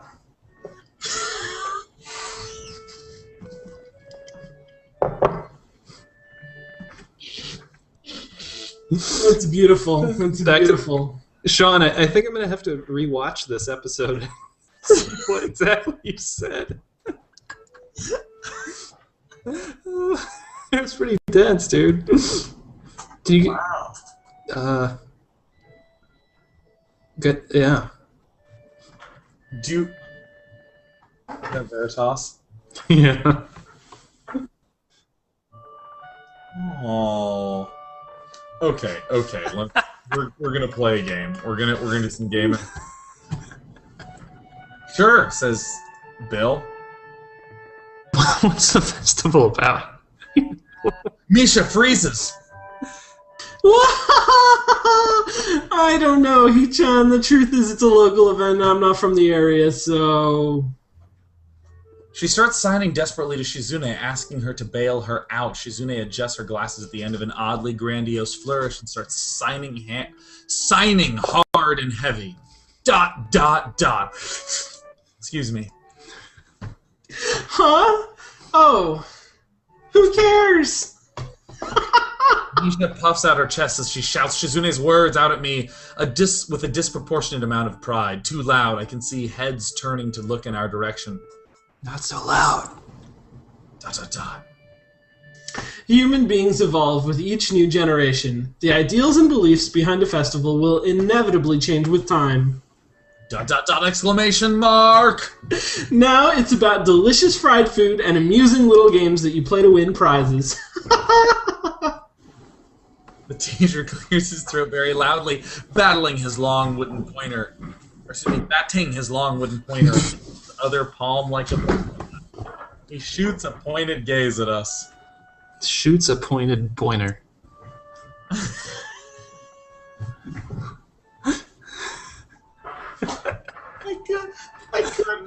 I couldn't. Oh my god. Batting his long wooden pointer against his other palm like a baton, he shoots a pointed gaze at us. That is a thing. Finally noticing where we are, Misha stifles a yelp and quickly quiets down. Shizune doesn't seem embarrassed at all, though, brushing it off without a care. ... We are in the middle of class and should start working. That's right, Shi-chan. What? That's right. Hee-chan, are you asking because you're interested in joining a club? It could have been my eyes playing tricks on me, but I think I saw a suspicious glance exchanged between them.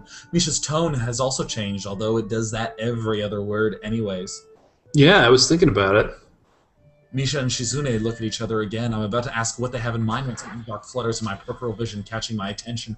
Out of the corner of my eye, I see the girl with the long dark hair get up from her desk and slip silently something. Whoops, oh gosh, oh god, I can't believe I've done this. Slip silently towards the door. It doesn't seem like she was working in any group, and no one seems to notice her but me. I glance at the teacher, who's also looking at the dark door. Girl, go. Why doesn't he say anything? Hee-chan, is something wrong? Do I look uneasy as I feel, or was Misha just looking at me after the girl? Bill. Bill, are you okay? Bill, it's all What's you. going on? Nothing. Nothing. What's wrong? John, you're mutatus. Okay. Well, as like we were asking, you don't have any plans for lunch today, do you? I thought I would go to the library and pick up some books. Bill. No. Oh, not really. Sorry, I'm experiencing technical chair problems. Do you want to have lunch together then? Ooh, sure. Yay! Okay, Hee-chan, perfect. What's with all those anyes? I love them. The rest of class passes uneventfully. The girl with the long hair never came back before I had the time to put any more thought into where she could have gone. The teacher informs us that it's time to stop working. Shizune looks a little more than annoyed that we only just barely managed to finish all our work on time. I'm just glad we finished it at all. It's not a contest or anything. ... Socialism. Burn, Shizune. Yes it is, Hee-chan. Impossible. Listen to this music. Did Shizune just read our mind? It feels very mind-ready, I'm not gonna lie. Sounds very safety dancy. Really? Really. I've noticed this before, but it's kind of funny how Misha is always moving her hands and signing not only everything she says, but what anyone else is saying at any given time. Obviously, it must be so Shizune can understand it. Her eyes dart back and forth between Misha's hands and me. I don't know who I'm supposed to be looking at. I'm talking to Misha, but that might be wrong. Maybe I should face Shizune. I'm used to looking in the direction of the person whose voice I'm hearing, but really, Shizune can't hear me. But it would be disrespectful to talk to her only through Misha. Then again, isn't that what she's doing? No, she's at least looking at me. This isn't very all confusing. It will take some time to get used to. It's not... Oh. Japanese respect loop. It's not a contest because contests are competitions over a prize. If there's no prize on the line, it's not really a contest. This is like Ayn Rand. Shizune's eyes flash dangerously with a competitive glare. She stares at me as if surprised that I'm challenging her. I think maybe this is a contest to her. I never noticed before how dark and blue her eyes are. It's truly an alluring gaze. ... Are you sure, Hee-chan? Very sure. What am I talking about? I don't know. ... Lunch? Your stance on contests, I believe. Ha ha ha! You're wrong, Hee-chan, because I don't want to be the slowest one in class. Therefore, what's on the line is my confidence in my abilities, and the prize is the satisfaction of proving them.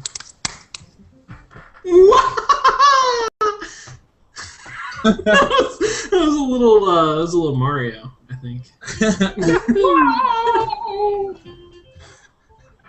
Yukine pushes her glasses up to the bridge of her nose in a very matter-of-fact way, and then she disapparates. I'd argue more, but the bell rings and she quickly gets up and picks up her bag, looking at me expectantly. I'd almost forgotten that I was supposed to have lunch with him. Oh! I'm going to save it because I want your guys' thoughts on this. Yes. Continue. Return. So you know, we've been going for about 2 hours now, and this is the two-parter. So we're all going to get the chance to sort of skedaddle away and play through this, and then we'll be stepping in sort of midway through the game next month. But I'm curious what your just sort of general thoughts are. What are your general thoughts, Sean Bouchard? Give me thoughts. Okay, well, so It's not funny.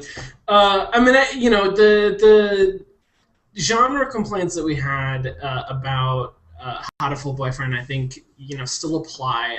I feel like in a lot of ways, this isn't taking advantage of the interactive medium. The fact that we're able to make choices, and yet we've made like 2 or 3. We've made a very small number of actual decisions up to this point, and that's kind of frustrating from the perspective of I want this to be interactive. On the other hand, the presentation is fantastic. I'm enjoying myself a lot. I'm really enjoying the game, and there's something really interesting going on where, because we have so few decisions, the decisions that we have feel really important. The fact that we made a decision that the game essentially rejected feels extremely potent to me, because that was one of our 2 or 3 opportunities to say something, and I feel like we screwed it up. So there's clearly something going on there. Yeah, that's my general impressions.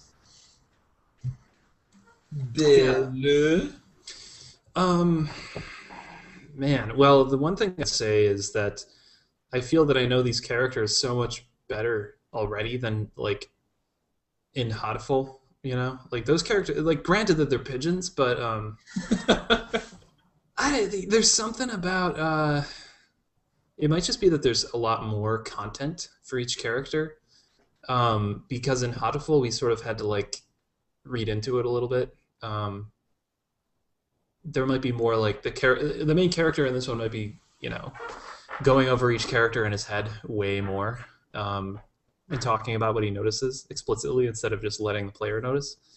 I think there's just, in general, much better characterization, though. I mean, in the language, in the detail of the portraits, the art, in the way that things are tied together there. I feel like it's very consistent. It's very thorough. I mean, we keep going back to Hatoful, and I keep comparing it to Hatoful. I think that only makes sense. But what about compared to other games? What about Facade? Are these characters better? Like, do you understand them better? Can you predict what they're going to do better than Trip and Grace? I will say that I feel like the sort of conversation engine that was Facade had so many bits to it that were unnatural, that despite any sort of power it had, straight exposition of, this is what I think about this, and this is how I felt, this is where I was, is surprisingly more potent. And I'm sure a lot of that is because there's only really been a push to try to experiment with how should an interactive story look. And there's been thousands of years of people writing narrative or watching narrative just played out, scripted. At the same time, though, it's really interesting how powerful it is just to say, okay, you're the player character, so this is you. This isn't just some character here watching things happen to. I mean, one of my favorite first-person series, The Dresden Files, the protagonist is awesome. It's all first person, and I love living inside the protagonist's head and getting to hear all the protagonist's thoughts. But here, there's that blurred line between who Hisao is and who you are. So that's so cool how impactful that is. Like, you're talking about, like, we don't really get a chance to make that many decisions, but then the fact that when we do make one, it's like, no, you don't even ask that. And there's also a context around it. It's not like, I'm envisioning, again, Mass Effect, another of my favorite games, where you go up and the dialogue trees, I almost feel like I'm rummaging through a miniature Wikipedia. When I go up to someone, I'm like, tell me about this. All right, tell me about that. All right, tell me about that. Okay, about that. And it's not a conversation. There's no through line to the conversation. I just depleted all the options until I wanted to stop. And you got to do them all, right? You got to go through each of them. Yeah. Let's exhaust the number of options that are here. All right, cool. But then when it was like, ask about deafness, ask about the library, don't say anything, all 3 of those felt really reasonable. The library, because that's what our character would want to know, is where to get books, and it's like, oh, total underpinning to that.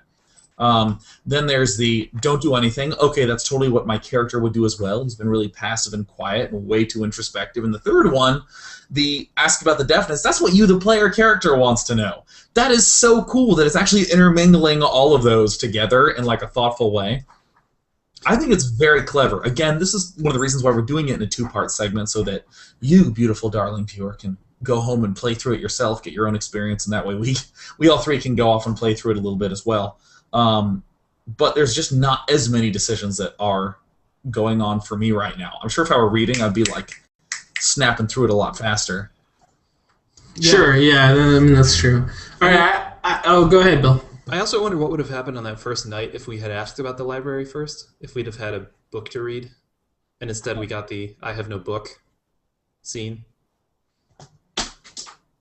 That's a good point, and that's a good question. It's hard to know from one playthrough what kind of impact that decision actually has. Mm-hmm. Okay, so I have another question, because we played another game where the protagonist was really well characterized, as opposed to, you know, an avatar for the player in Catherine. What do you think about this character and the way that it portrays you as the player coming into the story compared to that? I've got something interesting to say about that. You know how when you tell someone's fortune, you can put a lot of words out? This also goes for a zodiac sign, like stuff. You can put a lot of words in there, but everyone thinks that those words apply to them because their character has to be general. I think it's the same thing with this guy, where he's like, "Ugh, I have a lot of internal monologue," but in reality, everyone who's watching it is like, "Me too, man. Like this guy, me. You know, we're together here in the heads." But I mean, that's true to an extent, Bill, and I agree that helps with the relatedness, with you feeling a connection to the character. But I mean, there's some stuff like refusing to ask about the character's deafness, getting up in front of the class and wanting to say something spectacular, but not saying anything except for your name.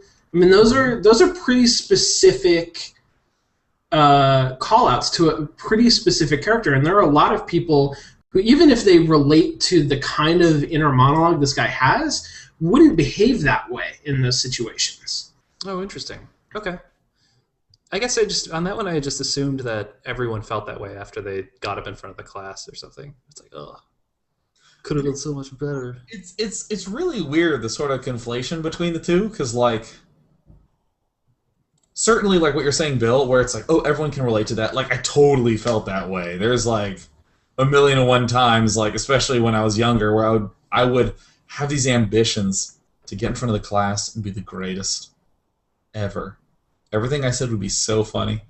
I guess I actually still have those sort of ambitions. Anytime someone's like, "Hey, you wanna play some Team Fortress 2?" and I have this fantasy of impressing them so much, even though I've played that game like 50 hours total. like maybe I'll really blow their mind, and then totally falling short. So in that sense, yeah. But it's kind of weird how in a game like Catherine, the main character is really specific. We get videos of the character's follies and being like cheating on his girlfriend, or at least wanting to. And then we get this text message system where you get huge freedom over what to do as a character. You can be like, "Baby, I'm coming home right now. Don't worry, I love you." And then be like, "Do what's with all these questions? Go die or do something to keep yourself entertained." Like, there's these huge ends of the extreme where the player can really shove themselves in there. And yet I really feel like that the character in Catherine was like way more defined. Whereas here, it's like, okay, we're giving you decisions and we're forcing you down a certain path, and yet the character is less defined. It's freaking odd. Did I make any sense, or did I just get really caught up on the two types of cell phone? No, you totally did. You made a lot of sense. Like, if you're saying that Catherine has a narrower character with wider decision trees mechanically, and in this game you have narrower decision trees but a less defined character. That's a really good way to summarize it, Bill. Thank God you were there, Bill, because I would have just been helplessly flapping like a fish out of water.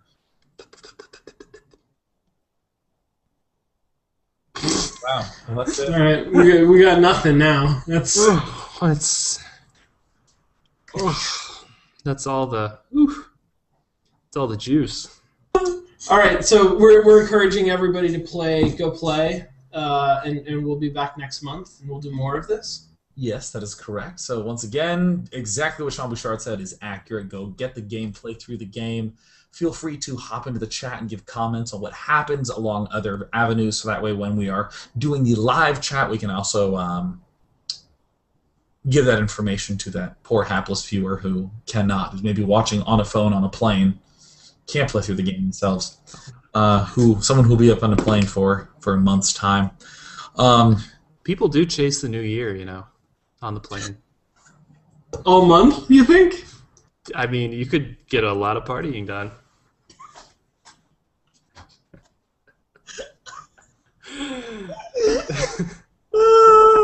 Oh, it's so good. So yeah, this will be our experiment, and rather than dabbling in the variety of romantic games that are available on the market, we're going to be really focusing on this one, playing through it off screen, and when we come back, we'll be several chapters into the game. We'll be able to do a little introduction as to what has gone on, what has transpired, and again, how it'll affect our decisions there, because there's always something that's interesting and compelling about not reading about the character doing something, but actually being the character and controlling it, especially when you're 5 to 10 hours in. So with that, I am Sean Plott. And I'm Bill Grader. And I'm Sean Bouchard.